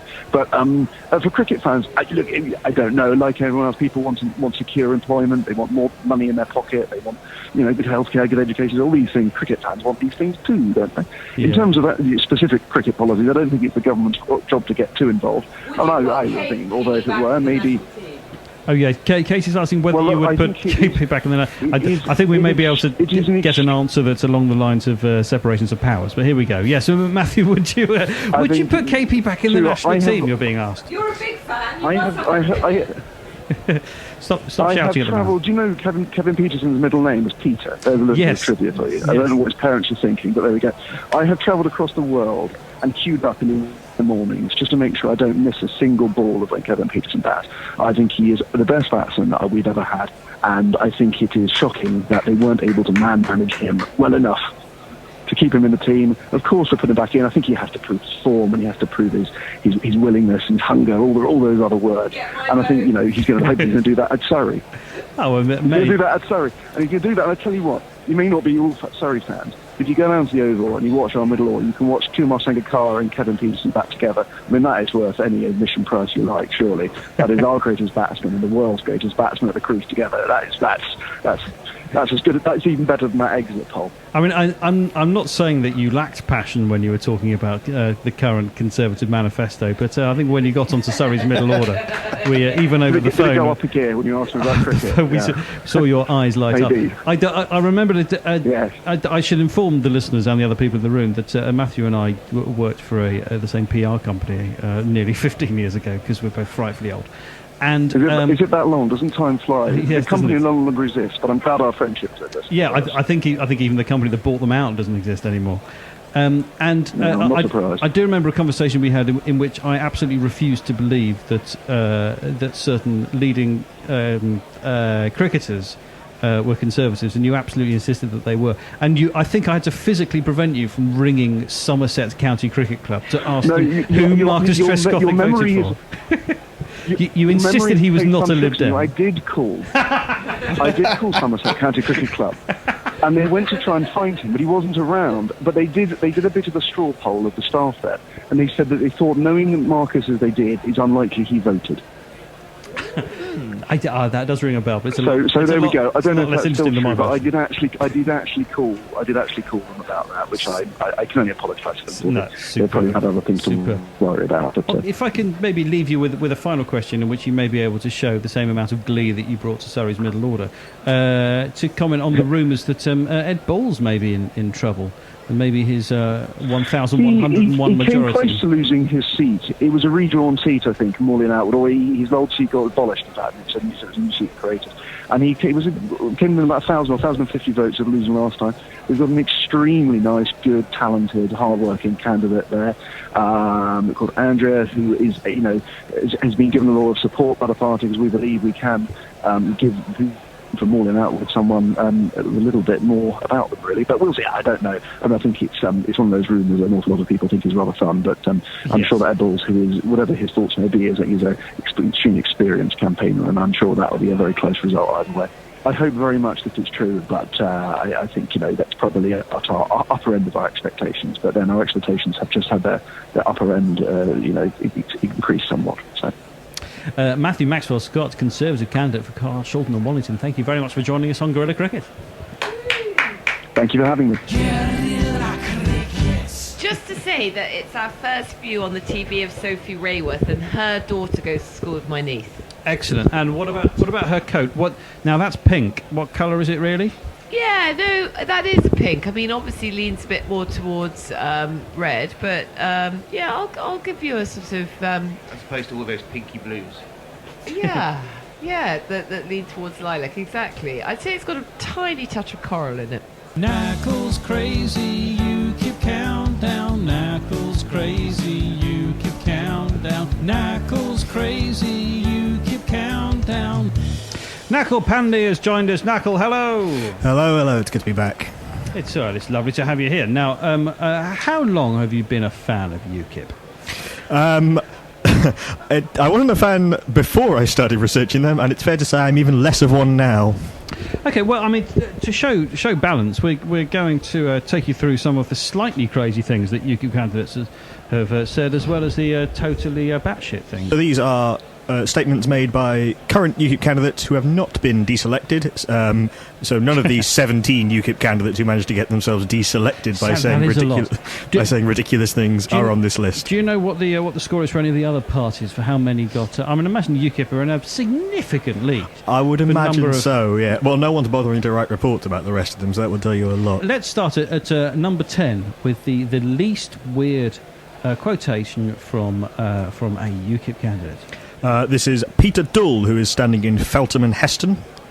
I don't think there's evidence to support the fact that global warming has been caused by humans. The fact is that rises in carbon dioxide have never preceded warming, they've always followed it. Which in some ways isn't all that crazy, it's just wrong. Who have we got at number 9? This is Stuart Agnew of Broadland. Broadlands, which is in Norfolk. Indeed. If you look at the people who get degrees, more women get them, and they are getting the jobs in the workplace, but for various reasons they don't have the ambition to go right to the top because something gets in the way. It's called a baby. Who have we got at number 8? Peter Edwards Dime, Faversham and Mid-Kent. I'd love to be an asylum seeker and have a full English every morning in a good hotel. The world's gone mad. Number 7, David Coburn of Falkirk, who is also, I believe, running UKIP Scotland at the moment. I don't want to see Scotland turned into some stripped pine Scandinavian peacenik sauna republic that the SNP seek to create. They can take it and stick it. Oh, that's terrific, Rob. I mean, Falkirk has been a magnificent constituency in recent times. Eric Joyce, it's probably the most likely Labour gain in Scotland because it's currently held by the ex-Labour MP Eric Joyce, who became an independent MP after he punched quite a lot of people. Number 6, Linton Yates of Charnwood. Any assets of convicted criminals, for example, homes, cars, savings, should be confiscated to help pay for their sentence. I personally would look to overseas countries who could tender for their incarceration. I'm sure this could dramatically reduce the cost to the taxpayer. Who's next on the list? Number 5, Mark Reckless of Rochester and Strood. Hey! We've heard of him. Indeed. We're starting to get into some reasonably big names at this point. Rochester, a week ago, I went to Calais and met a gentleman, Peter, so he's taking the David Cameron approach for the start of this, who had come from Ethiopia through Sudan and Libya to Lampedusa and was then moved on by Italians and left at Bologna to get a train to Paris and then Calais. He is one of thousands of such people. One thing at least that Colonel Gaddafi did not do was encourage these boats. Who's your next crazy? The next crazy is number 4, Nigel Farage. Hey! South Thanet, as I'm sure you all know. It took me 6 hours and 15 minutes to get here. It should have taken 3.5 to 4. That's nothing to do with professionalism. What it does have to do with is a population that's going through the roof, chiefly because of open-door immigration and the fact that the M4 is not as navigable as it used to be. And at number 3... his second entry tonight, David Coburn again of Falkirk. Gay marriage is just for some queen who wants to dress up in a bridal frock and a big moustache and dance up the aisle to the village people. He's given that too much thought. That is a statement that's gone through some heavy redrafting. Should also be pointed out, David Coburn has now been banned indefinitely from Wikipedia after attempting to alter his own article 69 times in 6 days. Wow. I mean... Doing a Grant Shapps, as it's known. Yeah. I've repeated Grant Shapps. Doing a Michael Green. And at 2... Magnus Nielsen, Hampstead and Kilburn, so we're somewhat local-ish. And Kilburn, yeah. I sometimes think the people who fought for the vote in 1832 and 1888 and so forth, trying to extend the franchise, were probably doing the wrong thing. Hey! Enemy of democracy! Not enough of them in the system. Hampstead and Kilburn was won by Glenda Jackson in 2010, with a majority of, I think, smallest majority in England, certainly. Yes, it is. 42. Expecting that result at 3 a.m. I think in 2010 they were expecting the result at 3 a.m. and it came out on about Sunday. And top of Knuckle Pandey's crazy UKIP countdown is... John Rhys Evans, Cardiff South and Penarth. I've got a horse, and it was there in the field, and a donkey came up, which was male, and I'm afraid it tried to rape my horse. Excellent work. I mean, that's you don't get that from every donkey rape on election shows. Is that actually a quote from his leaflet that he tells the story about his no donkey? Sorry, was it his donkey or his horse? It's his horse. It's his horse, and the donkey that underwent an attempted assault from a male gay They're always donkey. playing the donkey rape card, aren't they? It's a card few other parties can reliably play. Cardiff South and Penarth, wasn't it? Indeed. Cardiff South and Penarth, which is, I'm afraid, a safe Labour seat, so we might not be seeing John Rhys Evans continuing his donkey campaign from the House of Commons. Results, so far, the Commons is 100% women, 100% Labour, and 100% Sunderland. Knuckle, thank you very much indeed for your top 10. We'll keep an eye on how those people get on. Excellent. I can now delete my UKIP Google News alert. Ed Balls, I think, just over 4 years ago, and he'd just joined Twitter, I think. And he tweeted something, and presumably he had mistaken the search box for the tweet box, and so he tweeted Ed Balls. And so there is a tweet that just says Ed Balls, and it's from Ed Balls. And this has been retweeted, I think it's fair to say, tens of thousands of times, if not hundreds of thousands. It's been retweeted so often. Certainly when this screenshot was taken, the tweet had been retweeted 50,489 times. And so the day when he did that is now being called Ed Balls Day, and people wish each other a happy Ed Balls And Day. I think actually he plays along on occasions and He has tweets again Ed Balls. I think he retweets it. He goes back and retweets it every year. Or he does now. He might have ignored it for a couple of years, but now he can't ignore it anymore. Last time the UK government made just under £1 million in lost deposits. Is that a fact? That is a fact which I found out today. As I was going through the constituencies, there are quite a few with sitcom links. Oh, do tell. Well, I mean, I think we should open this one up onto the Twitter. But anyone, if you can spot a constituency that appears to have a sitcom set within it, But I'll start with that one, which is, I think, is it Kingston and Surbiton? I think it certainly has the good life. Do the Greens currently hold Warmington-on-Sea? I think they do. I think Warmington-on-Sea Pavilion, I think, is the full name of the constituency. Knackle, now, are we still planning on using part 2 of your contribution, which is to send you out into the world like some kind of apostle, and to speak to people and ask them, how are they enjoying it? We certainly can, although the pub across the road is due to close in about 25 minutes, so it may have to be a relatively quick feature. I shall pop across there now and see whom I can find. Pop across and see if you can get yourself invited to several parties. I lived in Llanharan, which is a mining town, or was a mining town. Say it again. Llanharan. Oh, lovely. Do it again. Llanharan. Oh, terrific. Lovely. Shall I do Llanelli as well? Oh, yeah. A few more, come on. Llandudno. Oh, wonderful. Llantwit Major. Not as good. So, folks and soaps, I'm over and out. Oh, Katie, well, in that case, I mean, most importantly, can you explain to us exactly what happened with the cooker? Then maybe someone can... Back engineer it. So, I was cooking... Talk us through it. I don't know, what would I have been cooking? A roast, probably. And suddenly Yeah. it went ping, Ping. and then black. Right. Having said that, the grill still works. Oh, you could grill a pizza, surely. Can you grill a pizza? Yeah, you can try. Yeah. Katie, shall I show you how to... yeah, okay. You might have to grill it for ages. You have to... And with the door shut. Grill it upside down first to get the bottom unfrozen. Grill it like a Polaroid picture. It wasn't a... It's not frozen? It's not frozen, Oh, no. well then, yeah. I'm not an animal. Should be fine. Could I I'm a just say student. to everybody, have a good election, and I'll see you next time we cover the cricket. Bye. Katie, your contribution Bye-bye, to Katie. this endeavour has been magnificent in the extreme. Well, it's still looking at 3-0. So it's a Labour whitewash currently. I don't know what we were all so worried about. Chris speaking Welsh, Guerilla drinking game. This Duncalf has just... Oh, God, I'm going to get you all with that later. Jeremy Vine has drawn a line outside number 10 Downing Street and is now walking backwards away from it as if he's afraid of power. He's being attacked by a blue path, which is not unlike the Yellow Brick Road, except that it's blue and a path. And not made out of bricks. And he is almost certainly using the phrase, if the exit polls are correct, as he's standing next to the words Conservative 316. Sorry, we've been linked to a Twitter account which is at Lib Dem Deposits, very nice. which is just how much money have the Lib Dems lost tonight. Oh my and they tweet every time the figure goes up. So far, from 3 results, it's £1,500. I mean, that's interesting. I wonder if there is a Lib Dem treasurer who is currently working out the swing and calculating how many deposits they're going to lose. Might be. Because that could be big. That could be big money. Yes. Well, I guess the worst case scenario for that is about £300.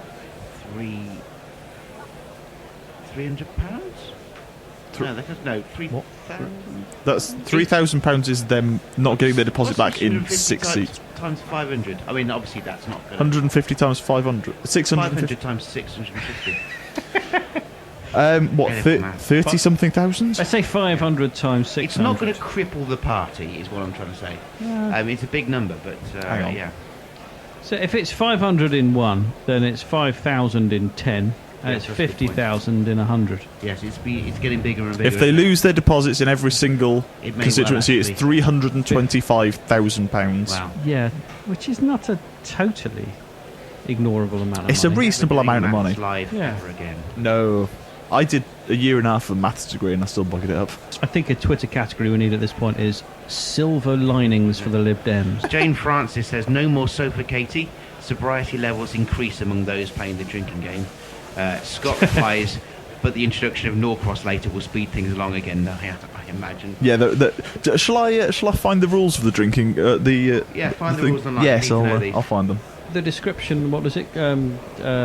Closet fruitcakes, loons and closet racists. I mean, that seems tame now. Now we've actually met quite a lot of these UKIP people one way or another. I What's read the name of a Stereophonics album. I think so. Oh, here comes some pizza. Right. Now, we are finally going to prove whether you actually can grill a pizza. You are listening to the Guerilla Cricket election coverage. And the score is currently 3-0 to the Reds. 3-0. Can't see anyone else getting back from that kind of lead. Istanbul. 3-0. 3-0. We have a new member of the team who is rattling the microphone expertly. What a professional. And it's Carrie Quinlan. Hello, Carrie Quinlan. Hello. You've been out having election fun, haven't you? I'm not sure I'd say fun. I don't think anyone's having election fun, are they? Just yet. You've been out at least, is what we're saying. I've been out in the real world, which still exists. In the last couple of well hours, we did speak to a couple of Tory candidates who did seem to be having fun. I bet. Fair enough. You Are might. they really though? Are they really happy deep down in their souls? You might if they not have been fun? in the company of very many Tory candidates. No, not really. I was in Bethnal Green. I really like that. Sorry, they're just showing us some newspaper front pages on the screen. And I love the Daily Mirror one. It just says black. Damn, it's just a black screen. It says something like "damned for 5 more years," and I think that's the front door, which we used to have a jingle for. It's like when Bush got re-elected, the front of the Guardian was entirely black, apart from in white lettering. Oh God. The Guerilla Cricket election night drinking game is the list is growing longer and longer. I'm about to start rattling through a few of these shortly, just so we can get everyone started. Katie Walker, who was with us until about a quarter of an hour ago, is a magnificent name dropper and knows everyone in the world. And so every time that she mentions someone, people were taking swigs all round the nation and indeed the cricketing world. Well, Battersea's going to be an interesting one, isn't it? Because that's... Is it a target? I can't remember. Is there a note card for it? In terms of the pure numbers, you wouldn't think Battersea would be, because Battersea in 2005 that was held by Labour by a majority of about 2.5 people. It was very close in 2005, and then it was pretty comfortable for the Tories in 2010. It should be noted that James isn't actually looking at the card right now. This Tory- is all coming up from his brain. Tory majority 5,977. I am now looking at the card in 2010, and a Labour majority in 2005 of 163. There was a thing today though that went around saying that if you have not managed to do your postal vote yet, you can always take it to your local polling station. Yeah. It You does seem to can miss do the that. point. Yeah, a little bit. Yes, I know someone who's in America and she didn't get hers. And you could call up and ask for a proxy, but you needed a good excuse, like there was some sort of emergency. And apparently not receiving your postal vote is not an emergency. Robert Peston needs a haircut, in other news. Oh my God, that's Robert Peston. That's Robert Peston. What? On the BBC at the moment. I thought it was Bill Nighy. Yeah, there's a touch of that. And I think We can all dream. when you get the whole desk shown from further away, it makes Peston look really small. He does look tiny. A little bit like Kermit the Frog's nephew. But he's He not. is the Robin of Yeah, he's BBC not. election coverage. He's not sitting on the desk. But he still has the gravitas, doesn't he? He still has the gravitas. You do know that if David Dimbleby clicked his fingers, then the Ravens would leave the Tower of London. He still has that about him. He is the establishment through his family line. I am a David Dimbleby fan. I'm not particularly a Jonathan Dimbleby fan. I tend to find any questions a rather odd listen, because Jonathan Dimbleby just behaves like a slightly odd person. Not an unpleasant person, just a bit weird. I think if you didn't present it, he'd be the sort of person who would ring up any answers. Oh dear, there is no worse description of a There's human absolutely- being. There's no excuse for that. You're the kind of person who would ring any answers. Oh dear. Yeah. I'm a big David Dimbleby fan, and I became a bigger one last election when there was an hour of the coverage that was only party leaders driving back to London, and he could not hide his fury. That was all he had to talk about, and I fell deeply in love with him. And I fell in love with Richard Dimbleby watching the reruns of the 1964 general election. You've been watching all the reruns, haven't you? I've been watching a lot of them. I was on. Now, there's a regular thing in the world of comedy. You've probably done a few of these talking heads, where they'll sort of get you to watch something and then try to say something amusing about I it. have never been asked to do one of those, and I'd be brilliant. And Carrie is available. if any producers are listening. And I have now done my first one. And what channel was it on? BBC Parliament. The only real channel. And it was a show that, because it's on BBC Parliament, which means they have slightly different rules to every other channel, it's now on iPlayer for a year. Nice! Yeah, you can watch 60 Years of Swing with Peter Snow, and more to the point, me, but a lot less often. 60 Years of Swing. Yeah. So it's That sounds awful. It's not. It's quite entertaining. I have to admit, I'm not the world's biggest fan of the swing officer. I don't get that excited about it, but I do get incredibly excited about everything else, about every single election coverage that I've ever watched, which is quite a lot of them. Which is all of '64, quite a lot of '66, a little bit of February '74, but then loads of October '74. I have seen a lot of them, and I perishing love. If you'll pardon my language, I perishing love them. And Richard Dimbleby. Are you chuckling at the word perish? No, I'm chuckling at Katie destroying everything, breaking the remote, throwing things off the table. I'm glad we're on the right channel, because we are now stuck on this channel. With the power with which the remote control hit my ankle, there's no way we are changing channel. Richard Dimbleby, for people old enough to remember him, was sort of a major figure. But to come from him to him fresh, but knowing he has this massive reputation, but he is so far from being disappointing. If you ever get a chance to watch '64, he is breathtaking, because he is the most formal and the most easygoing man in the room at any moment. So he just sort of starts he starts the whole broadcast with a tone that makes it sound like you've just interrupted in mid-sentence, but also sounds a little bit like he's delivering the Queen's speech. It's extraordinary that he can do both of these things, and he is the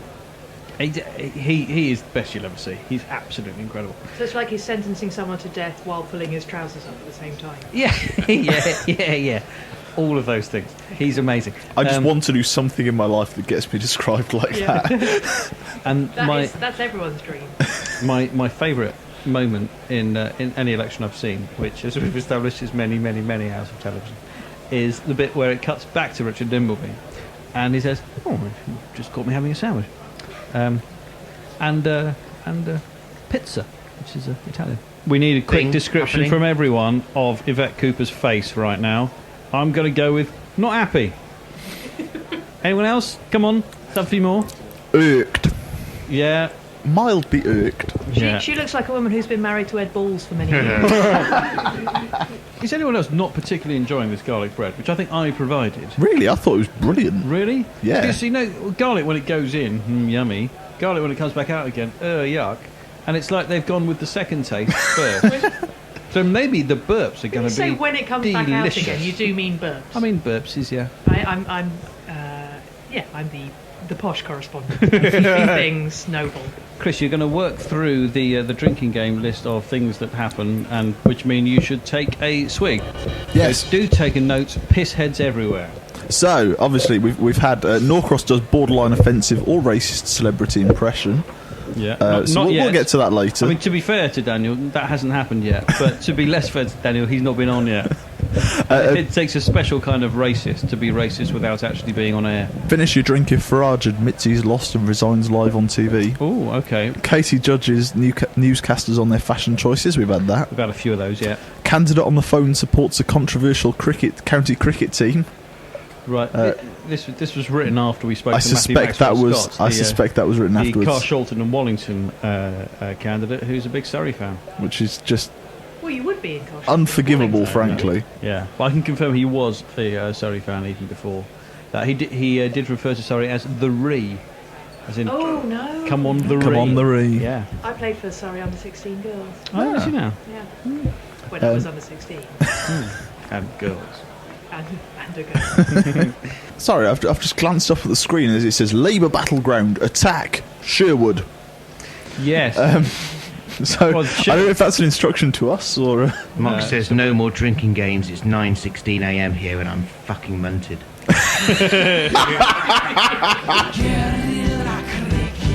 Well, the score is still 3-0. Nil.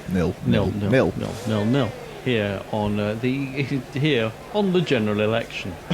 And when are we expecting more results? I mean, in about an hour, they're going to be coming flooding through like immigrants in the mind of a racist. I remember in 1964, and I'm going to refer to 64 a lot because I know it inside out. Please do. They had about 4 constituencies that they thought might be first. I think Cheltenham was one, and Billericay was one. One of the fun things about Billericay was no one could pronounce it. Billericay we heard a few times, but because it was before. Seriously? It was before Ian Jury, so no one knew how to pronounce it. Billericay decay, and one of the ones, I think it was Cheltenham, that they thought might have been first, might have been declaring at sort of 10:30, 11ish, because back then the ballots closed at 9. Was declared about 4:30 or something. They were just entirely wrong. And it's nice to know that back then things were a lot less stage managed than they are now. Sutton and Cheam, where I grew up and has been Lib Dem as long as I can remember, according to the exit poll, is going to go Conservative. And is my constituency. Is it? Yeah. I'm heading home there now. Sutton and Cheam. Thank you and see you. Danny, Later, thank Danny. you so much for your work. You've been absolutely glorious. And I can send you away with the news that Sutton and Cheam in 2010 had a Lib Dem majority of 1,608. So perhaps not all that. Can you play the Johnny Bairstow theme tune? Because that would be close enough to Paul Burstow.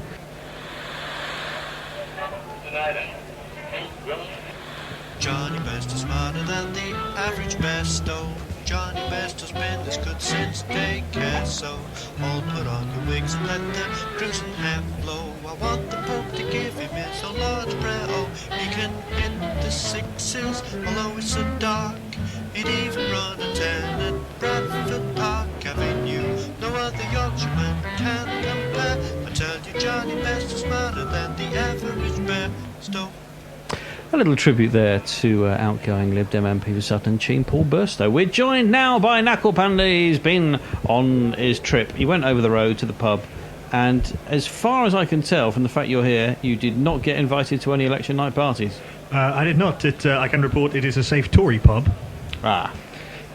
Which shouldn't be surprising if you know even vaguely where we're broadcasting from. West London. Yes, indeed. That's all you need to know. It's Malcolm Rifkin's former constituency, in fact.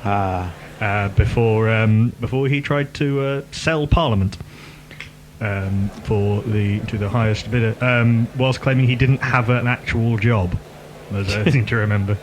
No, he's not wrong. No, he's not now, certainly. I have a few choice quotes for Steve, Tory voter. The only thing you can guarantee with a Labour win is that Ed Miliband will become even more filthy rich. Also, bring back Kevin Peterson. Right. That is Fair. the main thing about the Conservatives. Yep. Peter, Tory voter. To be honest, I'd rather talk about the cricket. Why are England so useless? He predicts an Australian Ashes whitewash. Okay. Stuart. By the end of the evening? Early exit polls say. And Stuart, an Australian, vote UKIP, send them all home. And when I revealed to him the UKIP candidate earlier who I said wanted to outsource prisons, hi, it worked for us. Can we send him home? Yeah. And I think that the Ashes should be based on an Australian points-based system. I think there are 2 Yorks. There you go. There's a York East and a York over here Minster. and York over here, please. York Pavilion. And I like to think they've all got a pavilion. And York and Cheam. Yeah, York Test. York uphill and York downhill from the few times I've been there. York hither and York thither. That's an excellent York suggestion. York has my favourite UK street name. Yeah. Whitmore-Watmergate.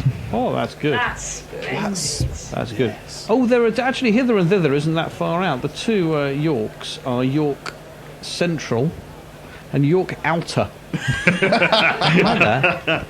I'd like to. BT advert from the 80s. I'd like to think that York Outer completely encircles York Central, but it probably doesn't, because that'd be far too much fun. I was just looking up Dumfriesshire, because I thought maybe that was the longest one, but Dumfries Shear isn't the longest one. The longest Danny one. Alexander's got an epically long That's probably the one. name. I think this one might be my favourite one. It's Dumfries Shear, Clydesdale, and Tweeddale. 1, East 5-0. I do like the fact that Dumfries Shear has a little double S, and between the sh and the sh. And the Tweeddale has a little double D. I've cheated and found the longest constituency name. Oh yeah, is it Danny Alexander's? I don't know. No, it's not. Oh, okay. It's Greg McClymont. Right. He did that brilliant record with Bernard Butler, didn't he? Cumbernauld, Kilsyth, and Kirkintilloch East. Yeah. Wow. Is there please tell me there's a Kirkintilloch West. There must be, mustn't there? Kirkintilloch Pavilion. It was actually only created in 2005, or for the 2005 general election. Cumbernauld, it's Cumbernauld. I think. I don't think you pronounce that Frenchly. I like Cumbernauld. Danny Alexander's constituency is Inverness, Nairn, Badenoch, and Strathspey. It's good, isn't it? You're a lot better at the Scottish than I am. I'll tell you what, you take the Scots, I'll take the Welsh. And I'll be in Scotland before ye. We were doing constituencies that sound like, or the constituencies in which sitcoms were set. Now, I'm looking at Mole Valley. Wasn't Mole Valley... Didn't Richard Breyer's character work for a company called Mole Valley something in ever-decreasing circles? Don't know, never watched it. I was looking forward to about a 10-minute silence after that question. There is, of course, what used to be Barry and is now Cardiff South and Penarth. Right. Gavin and Stacey. Oh, okay, yeah, Sutton yeah. and Cheam, Hancock. I'm going to keep coming back to Sutton and Cheam. Slough, The Office. I can confirm that... Was it Richard, the character was called? No, Richard Breyer's character was called... Martin. Yeah, he worked for Mole Valley Valves. Roger McCann, our very own. Says, Rog! Guys, who's winning the cricket? I can live report that Dublin South is being held by piss artists. Hardline cricket fans will find that, in fact, this entire broadcast is basically a lunch break. Swindon North was a Tory majority of 7,060 in 2010, and a Labour majority of 2,571 in 2005. The Tory candidate looks quite smug on stage. There's some grinning going on from a Tory. The Labour candidate hasn't bothered turning up. And the UKIP candidate has been deflated. Which I think is a good rule of thumb too. As what should you do with a UKIP candidate? Don't just deflate them. What should we do with a UKIP candidate? What should we do with a UKIP candidate? What should we do with a UKIP candidate? At 39 minutes past midnight. The Green candidate is wearing a green jacket, which probably seemed like a good idea, but it means that from a distance the rosette disappears and you don't know that she's even a candidate. So the Tory gives a small hand salute and then gets some paper out of his pocket, which seems to indicate the fact that he's won. BBC Sport reporter Ben Dews, which is still one of my favourite actual genuine names. Let's not grow up. That's just funny. He used to do the cricket live text all the time. He Him did, and Tom didn't he? Fordus, they were great. Yeah. Was tweeted not at us. He says all this conjecture based on an exit poll may not be correct. Blah blah blah. Did the Tory MP in Swindon just do a Nazi salute? Yeah, he did a bit. Labour majority in 2010 in Bradford West of 5,763. Galloway got the majority for... Do you remember he's a member of a party? Anyway, for respect of... got a majority of 10,140 in 2012 for that by-election. Does anyone want that last piece of garlic bread? No, I don't, because I've had problems with it. I had the penultimate. That would be greedy of me. It was... Go on. It was reduced, which might explain the slightly throw-uppy quality of the garlic flavour. But don't let me put you off. It's 3-1, which is reflected in the size of the piles of card. So that's a Labour pile with places in Sunderland, and that's a Swindon one. What's the colour coding there? The colour coding is I started off with multicoloured ones, and then I moved on to white ones later. It's an infallible system, isn't it? It would be nice if the cards were colour coded, whereas in fact what they actually are is coloured. racist. You can't say that anymore, James. You can. There is a difference. But I know in many areas of life it's important to use the word black instead of coloured. Card is an area where that would be massively misleading. For now. Now, when I go to the cricket, when I go to the test match, I tend to avoid having a drink until lunch. Because I am a martyr to fitness.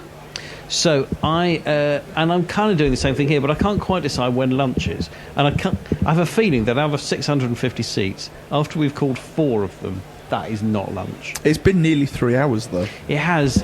We've put the hours in, but I don't know. I don't feel like I'm making little enough sense as it is. I'd say lunch was 1:30. Yeah, 1:30. Okay, I'll have a beer at 1:30. Galloway may have broken the law earlier by retweeting voting figures. Sadly, typing Swindon North into Google News just gets me the preview of the League One playoff between Preston North End and Swindon. Well, I mean, let's go to that. That is bad. Knackle, do you want to bring us up to date with the latest squad news? One of them was tonight, actually. It was. Apparently there was one great goal scored. I was keeping up with it on the very occasional Wi-Fi on the tube. But I have no idea who scored it or what the result was, which, as a football journalist, is pretty poor form from me, probably. So we are now seeing the figures North. for Swindon North. And what was this swing, The Karen? swing was 4.3% from Labour to Conservative.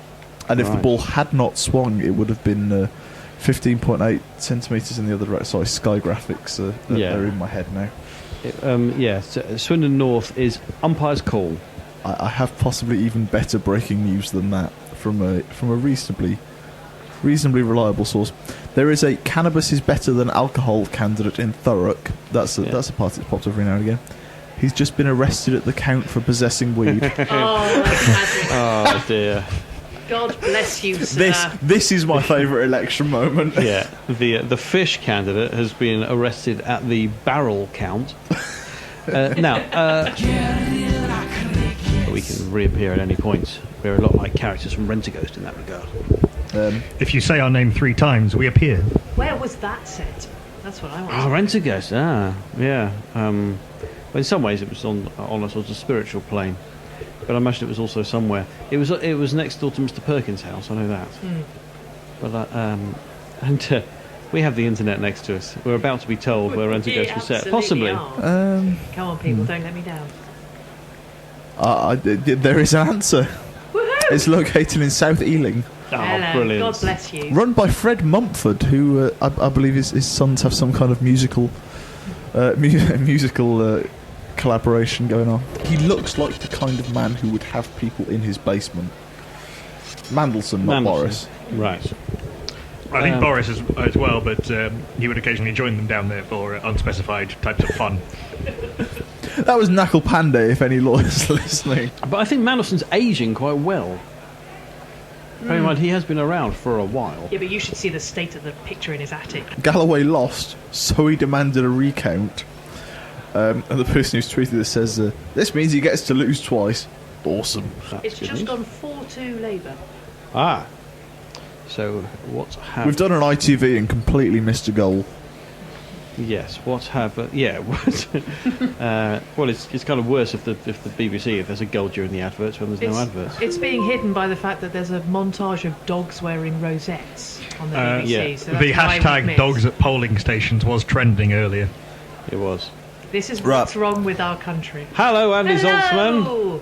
Hello. Hello, Andy. It's James Sherwood here. I also have Carrie Quinlan with me. She was on and said hello just then. Hello, Andy. How are you? I'm very well, thanks. Good. So, Andy, how are you reading the situation vis-a-vis politics right now? There's going to be mayhem on the streets of London tomorrow, so I think it's going to be revolution in the air. It's kind of hard to call. I've been watching some of the BBC coverage, and they have been interviewing a series of politicians who've all been saying, it's only an exit poll, we can't say anything, with a mixture of looks of incredible fear and incredible smugness, depending on whether or not they're Conservatives. The great scenario suggested by the Times in their front page was that the Queen was going to take over amidst all the uncertainty. And Frank, I would love to see the Queen galloping through the streets of London on a magic horse waving a sceptre, clad head to toe in medieval armour, saying, well, if you lot can't decide who's in charge, I'm going to run this gaff. I believe she's been waiting for this moment now for well over 60 years. And you're quoting the palace directly there, aren't you? Particularly the bit about the magic horse. Yes, well, we all know she's got a magic horse, she's got a magic everything, she's the queen. Has anything ever in the history of humanity gone worse for anyone than tonight is going for the Lib Dems? No, well, I don't know. I mean, I guess, Captain Smith on the Titanic had a pretty bad day. But, it's heading that way, isn't it? Albeit with slightly less immediate human tragedy. The exit poll was saying 2 seats for UKIP and 2 seats for the Greens, which I suppose is UKIP holding its 2 and Green holding its 1 and picking up one other, which we thought was probably Norwich South. Yes. I would hope it would be David Cameron's constituency.